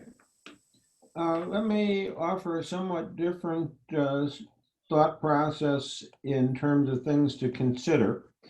One, having grown up in the restaurant business, it makes some sense to me because I think Vernon is a very important street and hard to close down. If you look at the parking lot, if you took the entire parking lot out, that gives you as much space as if you took the parking on both sides of Vernon out for the restaurants. And you have to wonder, and the restaurants would have to think of it and how they're set up and what their staffing is, as to whether you could leave the parking spaces on Vernon, leave the ability to use Vernon, close the entire Village Court parking lot down, and put in tables that would allow distancing and perhaps assign areas in that to the different restaurants.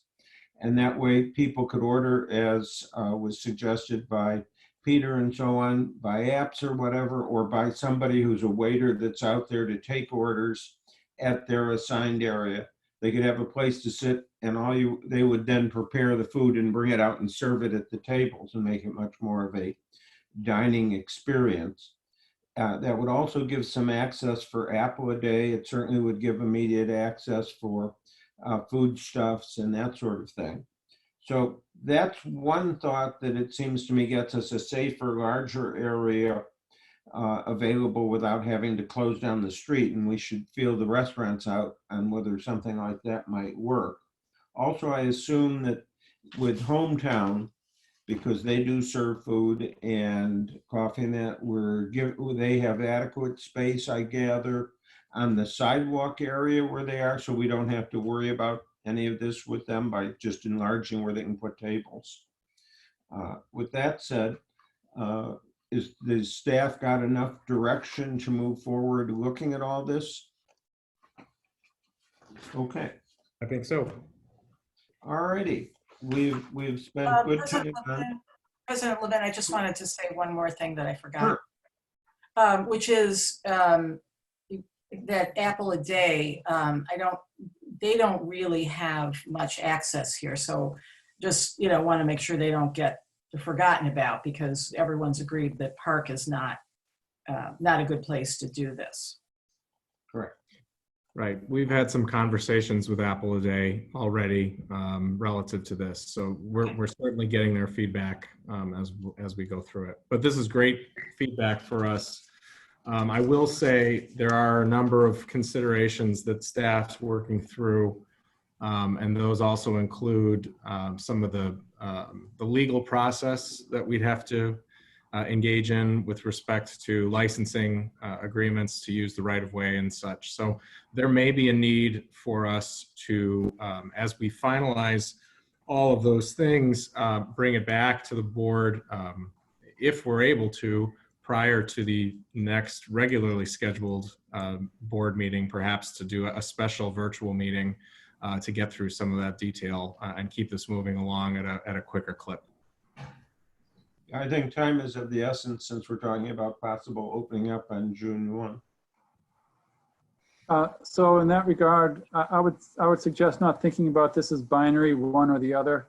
It's certainly possible to run more than one pilot or experiment at a time. Maybe the parking lot during the day and the street in the weekend evenings. But if we experiment one thing at a time, chances are if we get it wrong the first time, there won't be a whole lot of time to readjust. I suggest, don't take our comments here as being binary. It's one or the other. I think they're all decent ideas and maybe they run parallel. Correct. I think the board wants us to staff to look at this in all the different ways and to work closely with the restaurants to figure out a feasible way to get it done now quickly, if I were to say what I'm hearing. All righty. That brings us, because it's already going towards 8 o'clock and we haven't begun our regular meeting yet.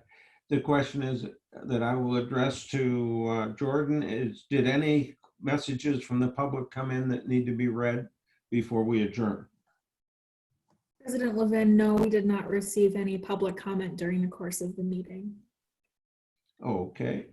May I have a motion to adjourn? So moved. Second. All in favor? Aye. Aye. Okay, having gotten through that meeting and having a feeling of great success, I can ask, we now have a quorum. May I have a roll call for the regular meeting? Trustee Hallwax. Here. Trustee Listener. Here. Trustee Miller. Here. Trustee Mulvaney. They're here. Trustee Rubin. Here. Trustee Vree. Here.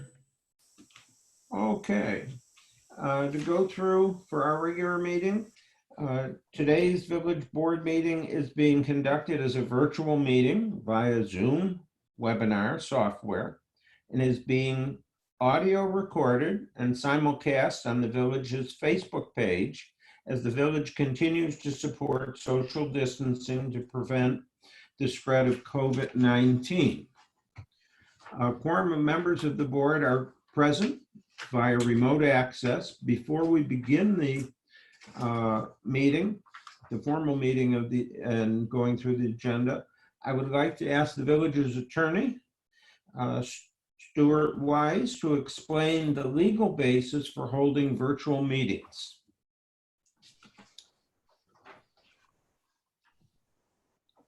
Stuart, you're up to bat. Thank you, President Rubin. Levin, sorry. But we are convening today virtually pursuant to Governor Pritzker's emergency declaration, which was renewed and restored at the end of last month and runs through April 29th. In conjunction with the extended executive order, or the extended emergency declaration, the governor also renewed a number of his executive orders, including 2020-07 through the new Executive Order 2020-33, which relieved and temporarily relieved local governments from the physical presence requirement for remote meetings by the Open Meetings Act. Pursuant to this, the village, pursuant to President Levin's own local order, we have adopted rules for public participation, which allow the meetings of the Board of Trustees to continue virtually without a physical quorum present, and also for the taking of public comment, which is being done through email, which will be done subsequent to the end of my prefatory remarks. And it's also worth noting that the Illinois Attorney General has affirmed that this is and it also has been held up in court, that this is a valid exercise of the village's power under the Open Meetings Act to convene virtually. Thank you. Thank you, Stuart. And to repeat what I do in each of our regular board meetings, let me go through sort of our rules of the day. I ask each member of the village board and staff to mute your lines if you are not speaking, and unmute your lines when you speak to help minimize background noise. Members of the public are muted and should remain muted during the meeting. Members of the public should not share their video. To turn off your video, click the video camera button at the bottom of your screen so that the button turns red. After each agenda item excuse me, is presented, I will ask each trustee if they have any questions or comments. I will call the trustees in alphabetical order. I will ask for a roll call rather than voice vote on any agenda item requiring a vote. With those rules as background, I will later on talk about public comment, but our first order of business is for the board to consider the minutes of our regular meeting that took place on April 16th, 2020 at 5 p.m. and the Board of Trustees special meeting that took place on May 6th, 2020 at 5 p.m.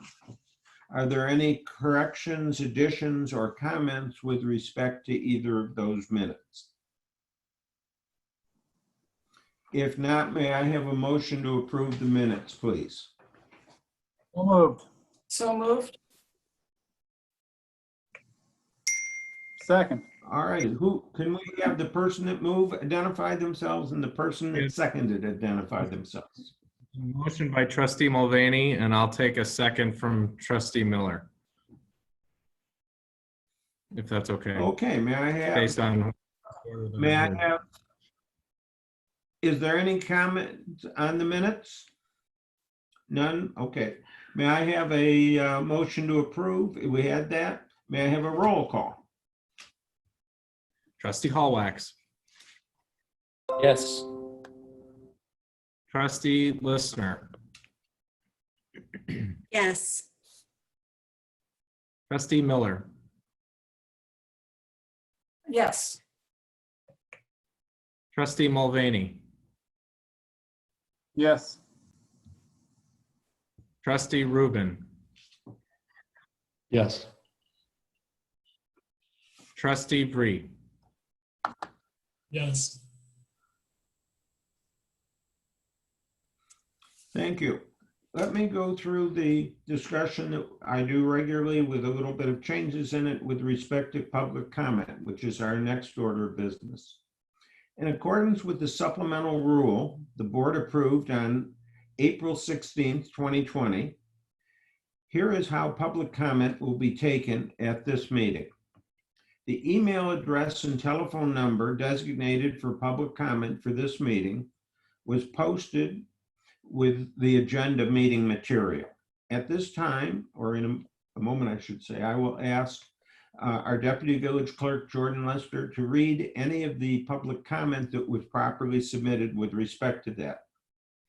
If during the meeting a member of the public wishes to comment, they may do so by sending an email to Glencoe meeting, that's singular, not meetings, but Glencoe meeting at villageofglencoe.org. And those comments will be reviewed and read at the end of the meeting if they've been properly submitted. Comments that are submitted should be no more than 400 words. I would also mention that this is a meeting at which we are going to have a public hearing, and so I will ask Jordan, if she does have comments that have been sent in, not to read those that relate to the public hearing portion of the meeting, but to read those when they're asked for at that portion of the meeting. Also, in accordance with our bond counsel's advice, tonight's scheduled public hearing relates to the village's proposed bond sale to fund various water system improvements and will accommodate in-person public comments in addition to the email comments.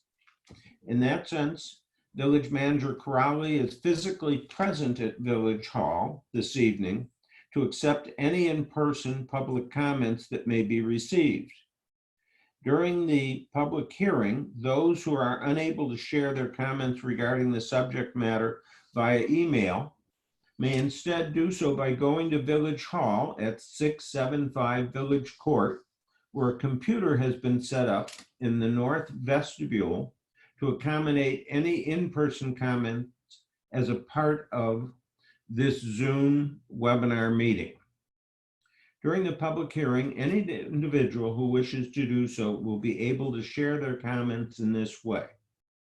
Again, this is being done in accordance with the guidance from the village's bond counsel, and of course from our regular counsel with respect to what the governor's orders permit. All right, the first or the next order is, Jordan, did we receive any emails as public comments to be read during the public comment time? President Levin, we did not receive any public comments for this portion of the meeting. Thank you. Our next order of business then is committee reports. The Committee of the Whole, we discussed a series of different issues. And we just concluded the Committee of the Whole. And during that period of time, we talked about our work on amending our affordable housing plan. We also discussed the Booth Cottage and its movement from 301 Maple Hill Road to Park 7N. And we discussed outdoor seating as it related to potential ability of restaurants in Phase 3 to serve the public, but only outdoors under the governor's latest version of his orders. Those are the subjects we covered during the Committee of the Whole. The next report, Trustee Vree, would you comment on the Financial Committee's meeting that was held on Tuesday and on the current state of our finances? Yeah, so we had a meeting on Tuesday. We went over the current state of things, and current state of things, revenues are already starting to come in a little bit light. Some of it could be timing in terms of a delay from the state sending us money, and then there's also potential for delay in some of the property tax payments because that's also coming in a little light. But so far, things are still generally close to what we expect. But that's mostly because there's a 3-month lag in our current receipts relative to when they were, relative to the economic activity that happened. So far we're fine, but we spent most of the meeting talking about projections for the rest of the year, starting to take a look at where we think things could come in a little less than expected, trying to come up with new expectations for what we might receive, how we may deal with it, and also making sure that we're monitoring our cash balances to see that we're remaining above thresholds that we need to stay above. And as far as we can tell right now, the village should be well above our threshold for minimum balances through the remainder of the year. But this is obviously a fluid state, and we plan to look every month at new projections to make sure that we're taking into account all the activity that's happening and all the changes in activity that are happening as a result of COVID. So that was the meeting. Thank you. Trustee Miller, did the Plan Commission have a meeting? And if so, what occurred? The Plan Commission did not meet, and the May meeting has been canceled. So the next scheduled Plan Commission meeting, May meeting, I should add, was canceled because there was nothing on the agenda. The next scheduled meeting is Wednesday, June 24th. So if that goes forward, I guess I'll talk to you about it in July, because it'll be after our meeting. I will look forward to that. All righty, Trustee Hallwax, did the Golf Advisory Committee have a meeting? Golf Advisory Committee did not meet, but I do have some notes on the state of the golf course, and obviously everything is in flux, similar to the restaurants, with the orders from the governor. So for the month of April, there was no golf in Illinois. So revenue for the golf course fell $89,000 short of budget. Net operating income was in line with budget due to expense and payroll savings, and including some savings from CapEx spending. The golf course opened on May 1 under strict guidelines. So to put in perspective, it's allowed twosomes instead of foursomes, and only every 15 minutes. So effectively you have 8 golfers per hour, and when you normally have 32, so you're operating at 1/4 capacity. No power carts are allowed, and the driving range and golf academy were both not open and still not open. So as of May 29th, as per yesterday's guidelines from the governor, the golf course will be open to foursomes, and we'll be able to triple our volume of play to 24 players per hour. We'll be able to do carts for single riders only.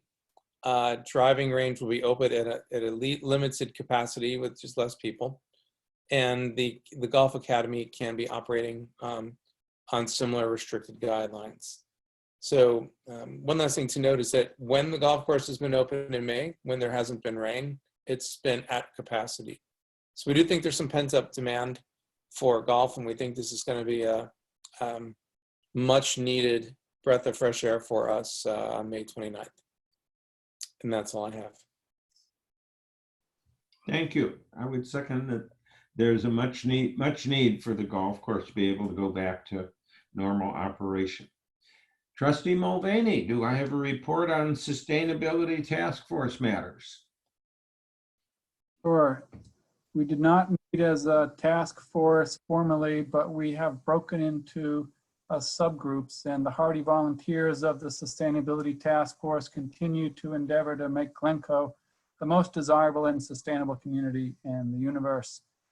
So we have several subgroups working together to move our initiatives forward. The one of note is eco districts, which came up in our prior meeting. And we've been talking with the eco district staff and getting a better handle on what it takes to become eco district in Glencoe. We're still exploring this idea, of course, no commitments, but it looks like a very strong planning tool to help Glencoe achieve its goals. That's my sustainability report. We do not have a scheduled upcoming task force meeting. Well, and I guess I am remiss to also remind everyone that Elsa Bay, who has been our task force leader, is unfortunately leaving Glencoe. It's a big loss to the community, and we're in the process of establishing a new chair of the task force. That's my report, President. Thank you. Thank you very much. I think Elsa Bay was a great chairman, and we will miss her a great deal. Thank you for your report. May I now have the village manager's report? Thank you, Mr. President, and good evening, everyone. I've got just a couple of 3 items to get through with you this evening, and then I'm happy to answer any questions you may have. First, I wanted to give just a brief update on some of our operations as we've been moving through the COVID-19 response. Maintaining village services through the pandemic response has really been staff's primary focus these past 9 weeks. It's really required our team to bend and twist, adapt and adjust our work operations in really almost every service area. And I believe our team's doing a great job.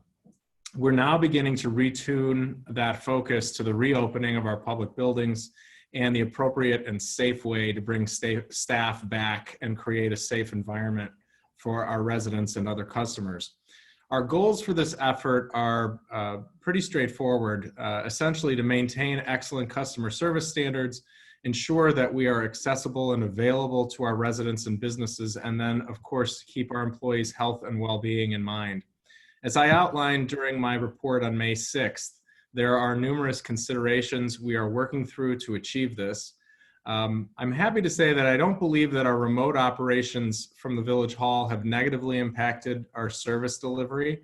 However, we certainly understand the value of and have a sincere desire to return our employees to the building to serve our community and to do so when it's safe to do so.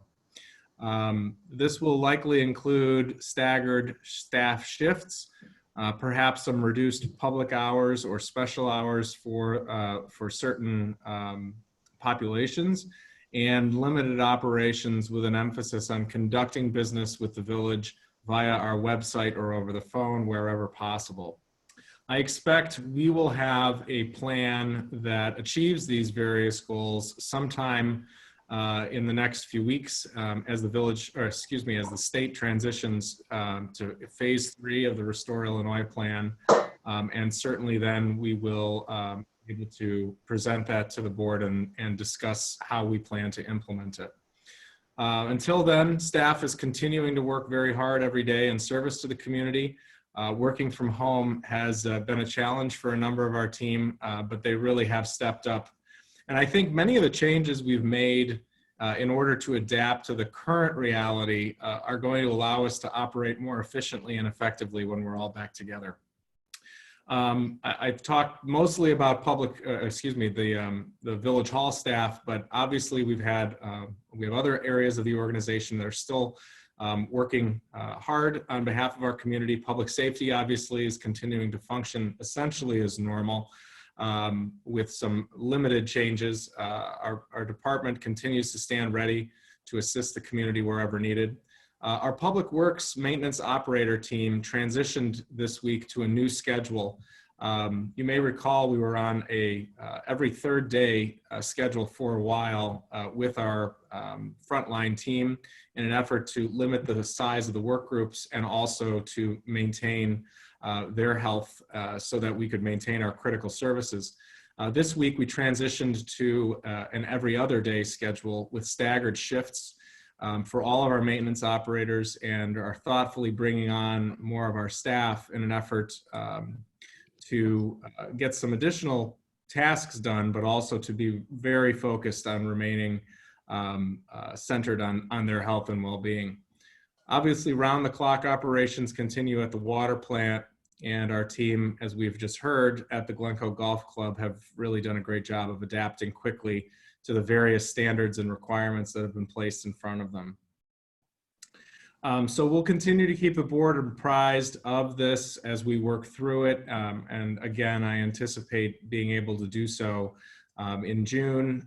We just do deeply appreciate the continued support that we're receiving, not just from the board, but also from the community as a whole. We're getting plenty of nice thank you notes from the community, and folks really have been grateful for the services provided by our frontline employees. I have some exciting news to share this evening. A bit later, as President Levin noted, we're going to be holding a public hearing regarding the planned issuance of revenue-backed bonds for some water system improvements. As part of the issuance of bonds, our creditworthiness is tested, and staff participated in a bond rating call with Standard & Poor's a few weeks back to dialogue about the conditions in the village. To provide some financial information about our current situation, as well as our financial policies and conditions, and then our long-range plans. I'm very pleased to report that just this afternoon, we received word from S&P that the village's credit rating was affirmed, and we have retained our AAA rating from S&P with a stable outlook, which I would add is the highest rating available from Standard & Poor's. It really is a tremendous accomplishment, and the board deserves to be commended for its guidance and prudence over these past years as we've worked to develop very, very solid financial policies. I want to thank the staff who are so involved in this as well. Obviously, Nikki Larson and her team in the finance department, but this really is an organization-wide effort, and I'm very grateful to everyone for the commitment to excellent financial management.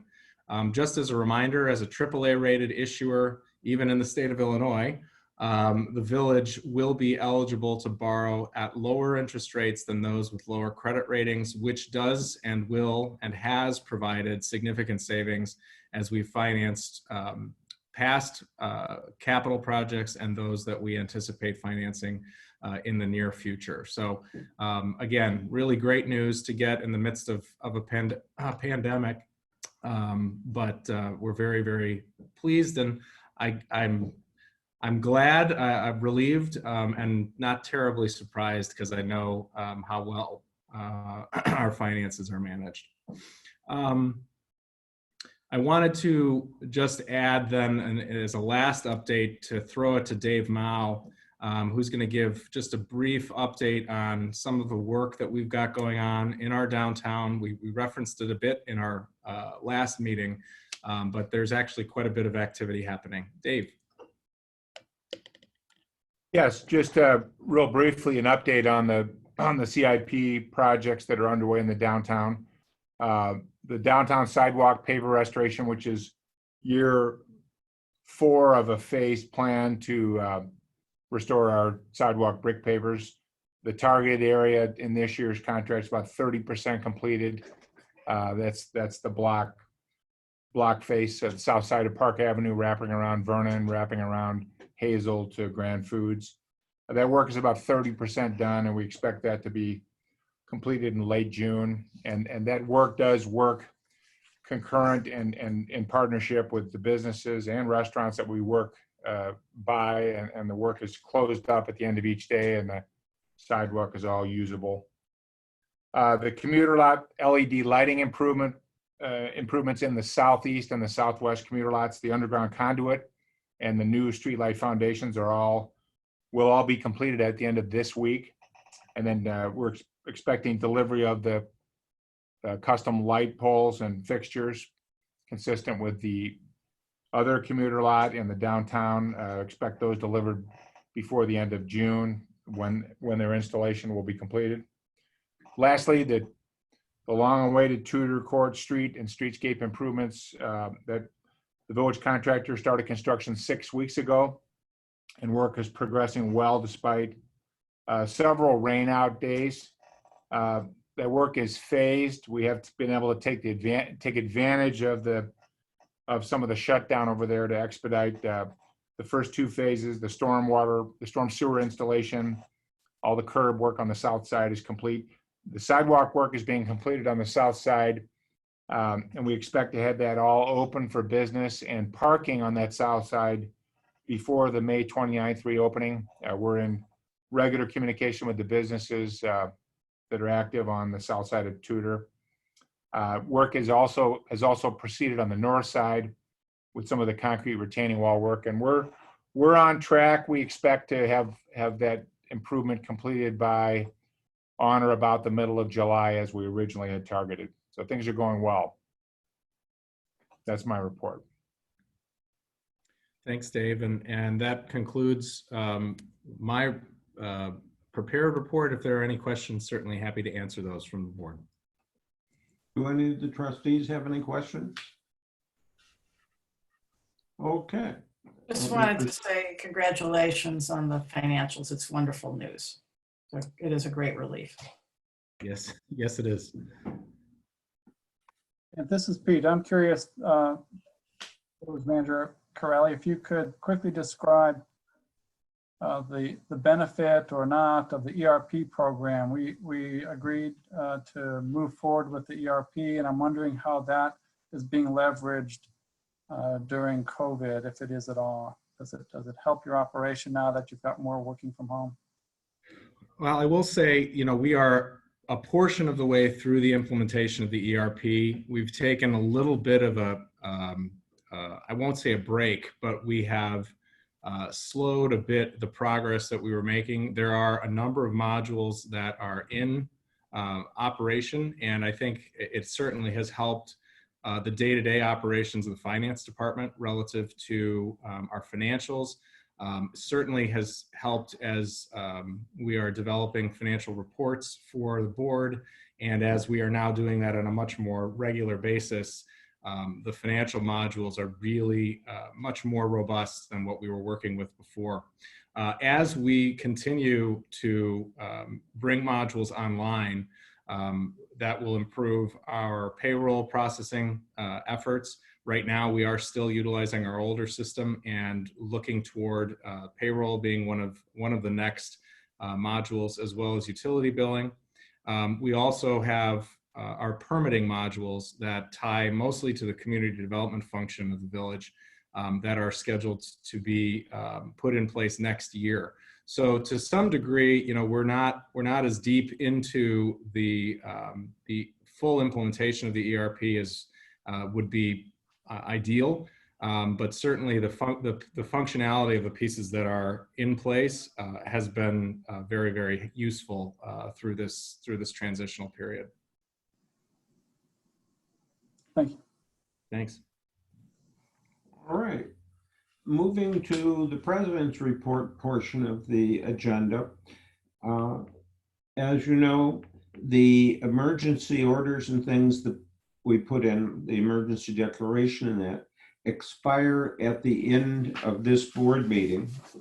And so really the first order of business is to renew that and to have it extend until the close of our next regular, special, or other board meeting.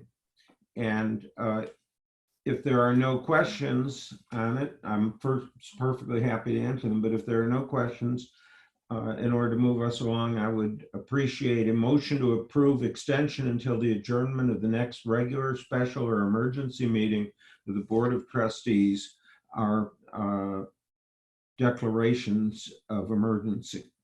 So moved. Second. May I have a roll call, please? Trustee Hallwax. Yes. Trustee Listener. Yes. Trustee Miller. Yes. Trustee Mulvaney. Yes. Trustee Rubin. Yes. Trustee Vree. Yes. Okay, the next announcement I have is because of our attempting to maintain all of the things necessary to fight the COVID-19 virus, this year we're having not a Memorial Day celebration at Memorial Park, but a virtual Memorial Day ceremony. And it will be live streamed at 11 a.m. on Monday, May 25th. I want to give special thanks to the Glencoe Historic Society for their work to make this virtual remembrance of our fallen heroes special for our community this year. The other matter of business is that our next village board meeting is currently scheduled for Thursday, June 18th, 2020. And that, of course, is subject. We may have some special meetings or things as a result of what we do with the outdoor dining and that. But our next regular meeting will be Thursday, June 18th, 2020. All right, the next order of business is our consent agenda. Since this is a virtual meeting, for clarity purposes, I've asked the village manager to read the titles of the items on the consent agenda. Phil, would you read those, please? I would be happy to, Mr. President.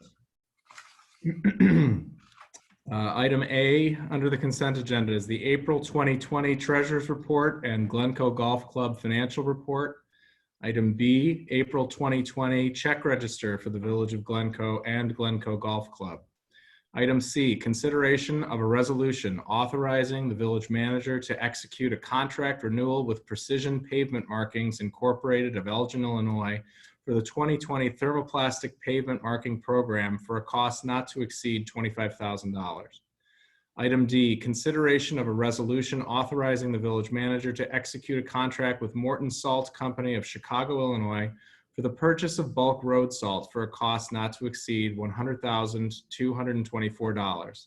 And last is item E, consideration of a resolution authorizing the village manager to execute a contract with Chicagoland Paving of Lake Zurich, Illinois for the 2020 asphalt street patching program for a total cost not to exceed $35,000. All right. Does anyone have any questions or comments with respect to anything on the consent agenda? If not, may I have a motion to approve the consent agenda? So moved. Second. May I have a roll call, please? Trustee Hallwax, Yes. Trustee Listner, Yes. Trustee Miller, Yes. Trustee Mulvaney, Yes. Trustee Rubin, Yes. Trustee Vree. Yes. All right, thank you. Our next order of business is the public hearing concerning the intent of the president and the Board of Trustees of the Village of Glencoe, Cook County, Illinois, to sell not to exceed 3 million general obligation bonds. I hereby call to order, well, let's start out. I hereby call to order a public hearing concerning the board's intent to sell bonds and to receive public comment regarding the proposal to sell bonds. Notice of this hearing was published in the Glencoe News on April 30th, 2020, and a copy of such notice has been posted at least 48 hours before this hearing at the office of the village clerk, 675 Village Court, which notice has been continuously available for public review during the entire 48-hour period preceding this hearing. The purpose of this hearing is to receive public comment on the proposal to sell general obligations, alternate revenue source bonds in the amount not to exceed $3 million to pay for public infrastructure projects within the village, including, but not limited to, water system improvements and a full-scale water meter replacement project. At this time, I would like to invite the village's Public Works Director, David Mao, and Finance Director, Nikki Larson, to provide more information on the bonds. Okay. Thank you, President Levin. Okay. As President Levin stated, as a non-home rule community, the village is required to hold a hearing to notify the public of its intent to issue general obligation bonds. This is in accordance with the Bond Issue Notification Act, which is what we refer to as BINA. As a result of the stub year 2020 budget discussions and the village board meeting that took place on April 16th, notice of the BINA hearing and the intent to issue approximately $3 million in alternate revenue source bonds was published in the Glencoe News and has been posted outside of Village Hall. Although the BINA hearing is required to allow the village to proceed with the issuance of bonds, it does not bind the village to issue the bonds in this amount. And now I'll turn it over to Public Works Director David Mao so he can review some of the projects that are proposed to be funded with these bonds. Yes, as the board is well aware, the projects proposed to be included with this bond were primarily water main improvements and the village-wide water meter replacement program. The stub year 2020 budget includes water main upgrades, replacements at 4 locations identified on this slide. And in addition, the stub year budget included $2.5 million for the meter replacement program. That number was subsequently, the contract award was subsequently reduced to $2 million at our at the March village board meeting when the board approved the contract with Core and Maine. The water main improvements are in design presently with the intent to bid those out and have bid results to review with the board by midsummer.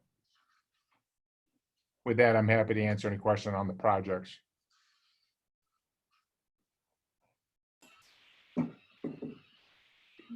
There are none. Just reviewing a little bit about the financing of the bonds. The village is proposing to fund these projects with alternate revenue source general obligation bonds. These bonds are designed to be secured by water revenues, and based off of our analysis, we do project that we will receive more than enough water revenues to provide the 1.25 times coverage that's required to issue these bonds. In the event that these bonds revenues are insufficient to provide funds for debt payment, these bonds do carry a general obligation backing, which means that if revenues are not sufficient to make payments, the village would be able to issue a property tax levy to assist us in making those payments. And this would be in a dire circumstance, obviously by the action of the village board. For a 20-year payback, we're estimating that the village can expect an average payment between $192,000 and $202,000 a year. Obviously, this is subject to change, understanding that the market has been rather unpredictable lately. This would be subject based on the results of the bond auction that will take place next month. Also included on the agenda this evening after the hearing is a request for a reimbursement resolution. This resolution would allow the village to recoup any costs that are incurred between now and the time of receiving bond proceeds. If the bond proceeds sale, even if the bond sale took place next month, there is a delay before we would actually receive those funds. And it is very possible that we may incur costs related to these projects before that happens. Just reviewing the timetable for the bond issue. The bond sale is planned for the day of June 18th, which is the same day as the village board meeting. At that meeting, the bond sale results would be presented for your consideration and approval. At that point, the village board can elect to approve the highest or the most advantageous bidder, or you can also reject those bids as well. So tonight's hearing is not final action on the bonds. That will actually occur June 18th. Then the bond closing would, assuming it was approved, would happen in early July, and that's the point where we would receive the actual bond proceeds. In terms of timing of the projects, we have tentatively placed the water meter replacement for late summer. That was the original plan when we first started talking about this project. Obviously, given current circumstances, that could change, that could slide, move forward. So we are working through a comprehensive communication plan and safety measures that would need to take place before that type of project would begin. As Dave mentioned earlier, the water main replacements engineering is already underway, and we're anticipating construction to begin later this year. And at this point, I'm happy to answer any questions. Does anyone have any questions for Nikki?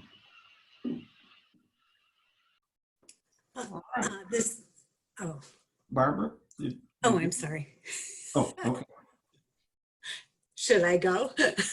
Yeah, So, go ahead. Yes, this is Gail. So my concern with this bond offering right now is just the timing of this whole project. I think that when we started looking into it last year, it was a very different time. We didn't have COVID-19 in the midst of us. And I'm concerned about two things. I'm concerned about how this actual water meter replacement program will be received by our residents. Although this bond hearing was publicized, according to law, I would really question whether people are really aware of all this. I'm also concerned just about from a financing point of view, undertaking more debt, and you were talking about, additional cost of $200,000 a year.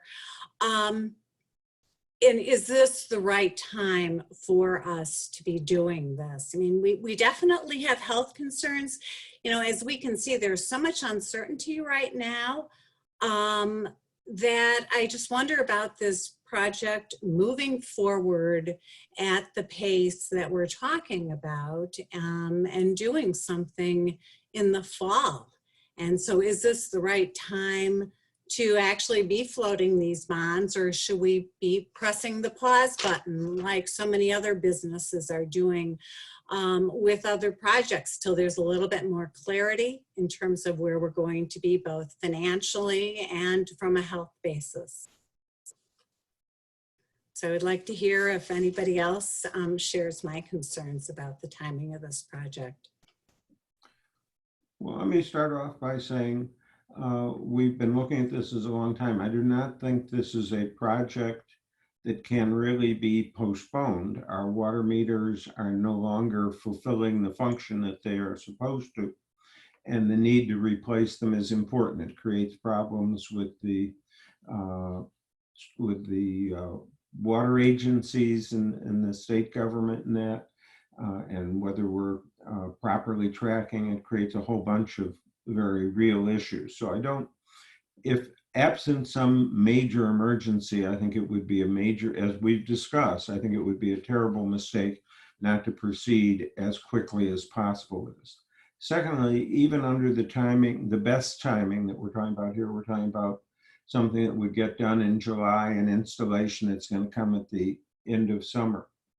And as to the effect of the present pandemic on that, I would note that everybody in Glencoe who has sprinkler systems has gone ahead and turned them on. And to do that, they have had the people that work on those in their homes for a lot more time than the 15 minutes that it would take for the people to come in and replace the water meter. Secondly, we have a great deal of effort that has gone into making sure that that would be a safe process. When they go in to replace the meters, they certainly will be wearing rubber gloves, masks, booties, or whatever you want to call the things they put over their shoes so they're not tracking things in. They would put on a brand new pair of all three with each home, so nobody would be getting anything from the prior home. And so having them, after we have gone through this and looked at where we are come July or August and communicated with our residents and come in and to do that in a quick, speedy, easy way, where what we're talking about is somebody going into their basement and changing it, I do not anticipate it being a problem. And I know, for example, today, as I have seen with my neighbors around here, and I think many people in Glencoe are having in the next 2 weeks, people come and get their air conditioning systems ready to work, because we like air conditioning in the summer.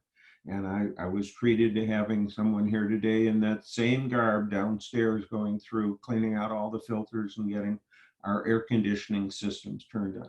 So I don't think in normal course that our residents will be the least bit concerned or bothered by it. Secondly, we are supposedly going to be at a place where we'll be possibly in stage 4 of our recovery, and people will be going out and having dinners inside restaurants and things by that period of time. And we certainly are going to educate our residents, go over it with them and listen to any comments or concerns. And if there are a few that have very deep concerns, they can be put much later in the list in that. And so I think, as we always do, we will look at it with great care, and I do not see this as a concern. And given the nature and the importance of getting it done now, I think it's the right thing to do to proceed. Let me go down and ask for if there anyone that wants to comment on that, and if not, then we will be able to proceed with the rest of the bond hearing. Joe, do you have anything you want to say before we proceed? So I share Gail's sentiments, but I also think that we could end up in a scenario or we could also always continue to find a reason.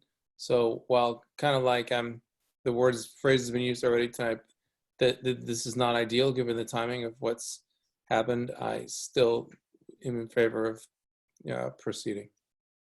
Thank you. Barbara? What would happen if, say, 15% of our residents said, I'm just not comfortable? You can, yes, we're in phase 4, but I don't really care what the governor says. I feel that this is a risk that I do not want to accept on behalf of my family. And 15% of them do that. What happens? So I can answer that, and Dave Mao certainly can join with additional detail. I think a good example is one that President Levin brought up relative to our backflow prevention system certifications that are required every year for exterior sprinkler systems. We have had a number of our residents reach out to us and say, we're not comfortable doing this right now. Is there a possibility that we can get an extension for a few months as we work through this? And we have worked on an individual basis with those residents to delay the necessary certification time. That has been well received. We have been able to talk through.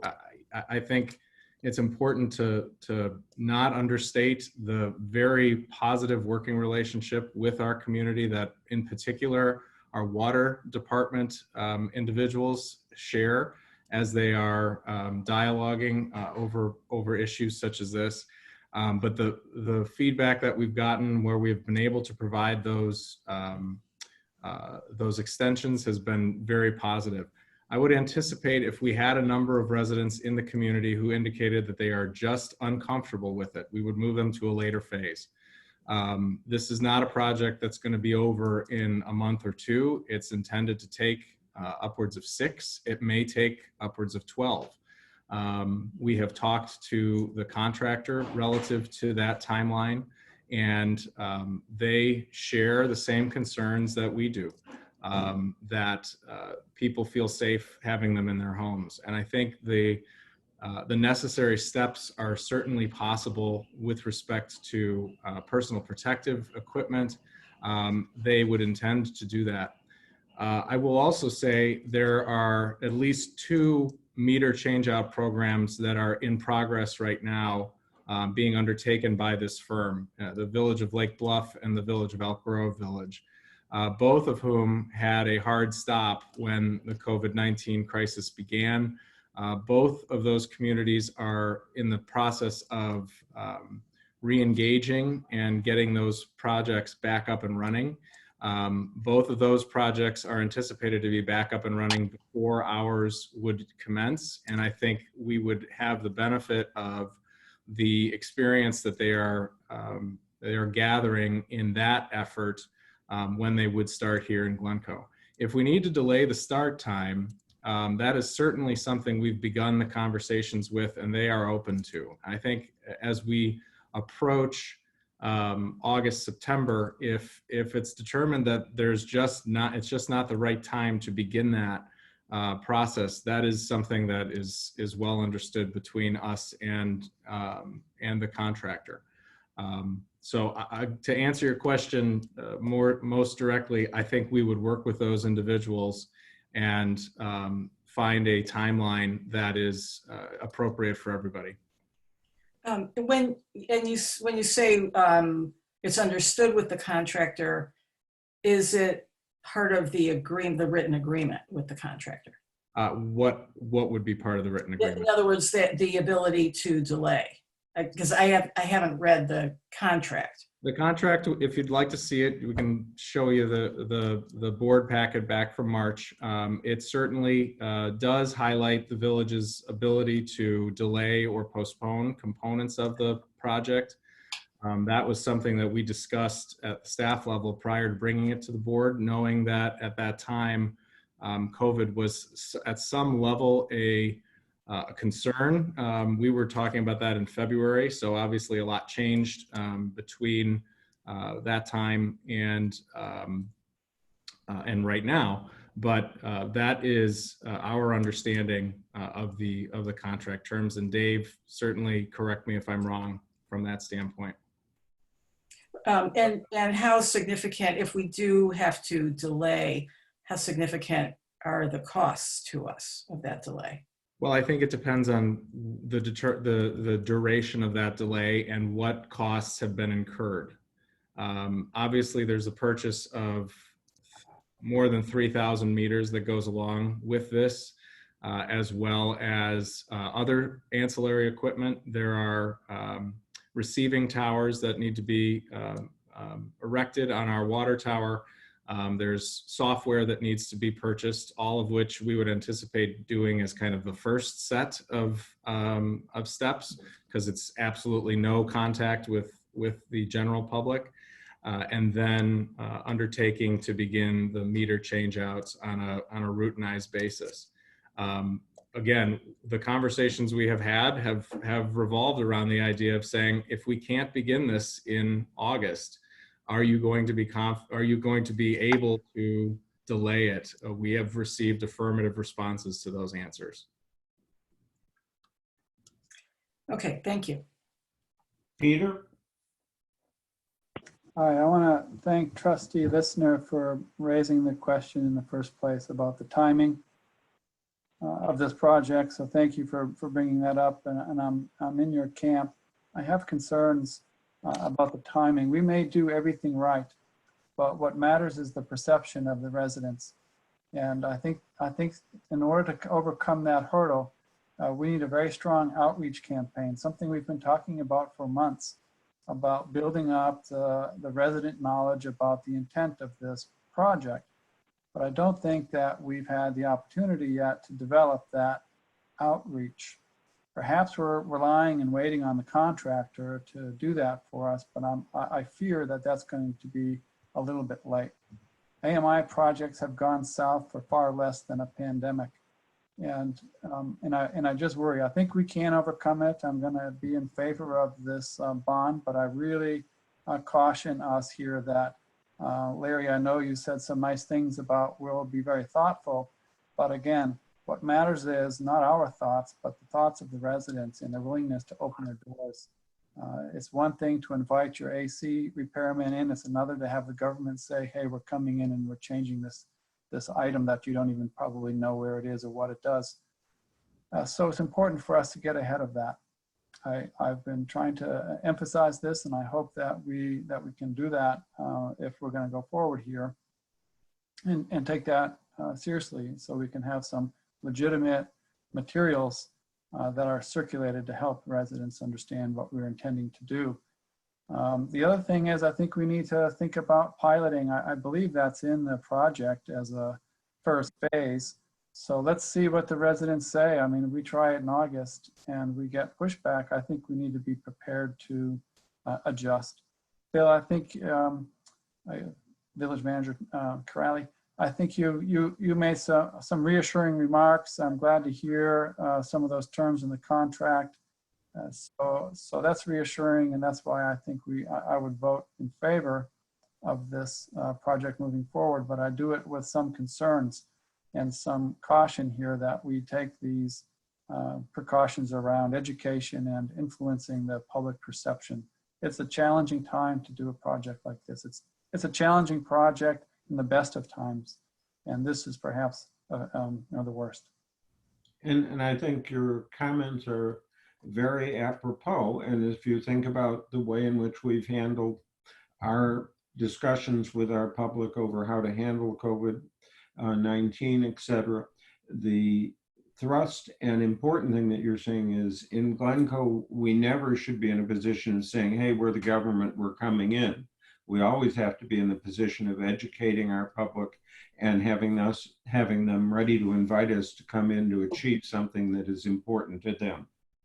So I take your thought as being very right. I don't think we should be delaying the bond tonight hearing or the bonds, but I do think we should be very careful and thoughtful in how we communicate with our public so that we get this done right.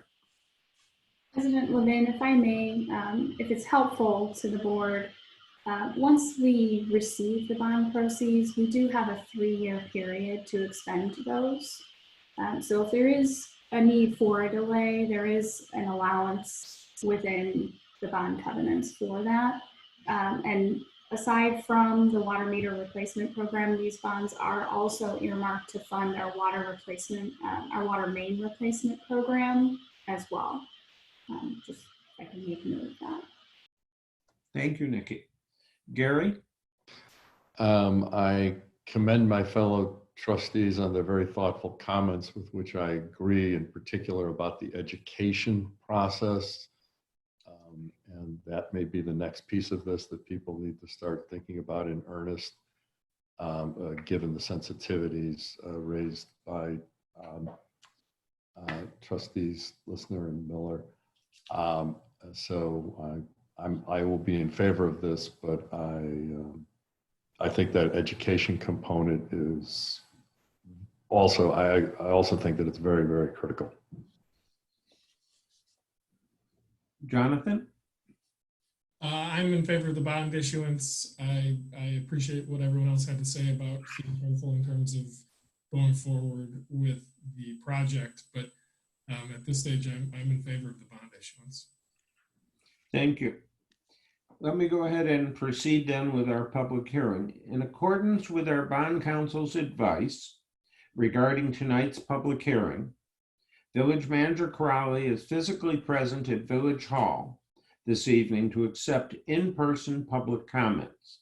Those who were unable to share their comments regarding subject matter via email may do so now, in person from the north vestibule of the Village Hall. At this time, I would like to invite any comments or questions on the issue of general obligation alternative revenue. And I would ask Manager Crowley and Jordan Lester if we've received any comments in accordance with the procedures we previously adopted. President Levin, I'll start. This is Village Manager Corrali. There are no individuals present at Village Hall to make any public comments at this time.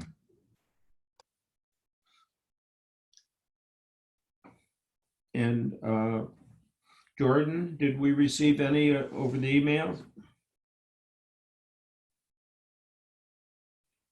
Do I have Jordan with me? All right, not hearing that we have, I would entertain a motion to close the public hearing. So moved. Second? May I have a roll call, please? Trustee Hallwax. Yes. Trustee Listener. Yes. Trustee Miller. Yes. Trustee Mulvaney. Yes.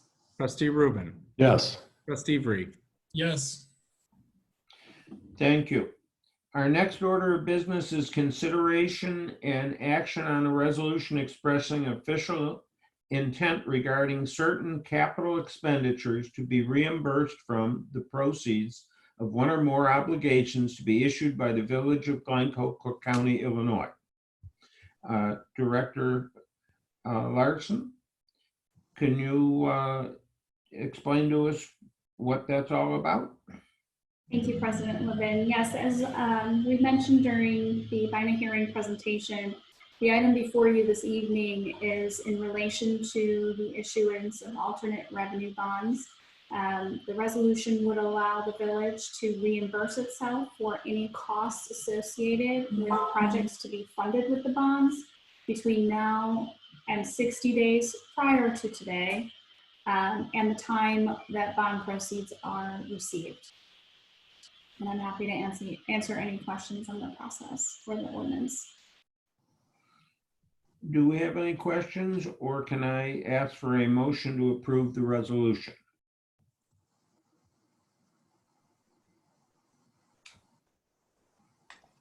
All right, may I have a motion to approve? So moved. Second. Second. May I have a roll call, please? Trustee Hallwax. Yes. Trustee Listener. Yes. Trustee Miller. Yes. Trustee Mulvaney. Yes. Trustee Rubin. Yes. Trustee Vree. Yes. Thank you. Does anyone have any other business to come before the meeting?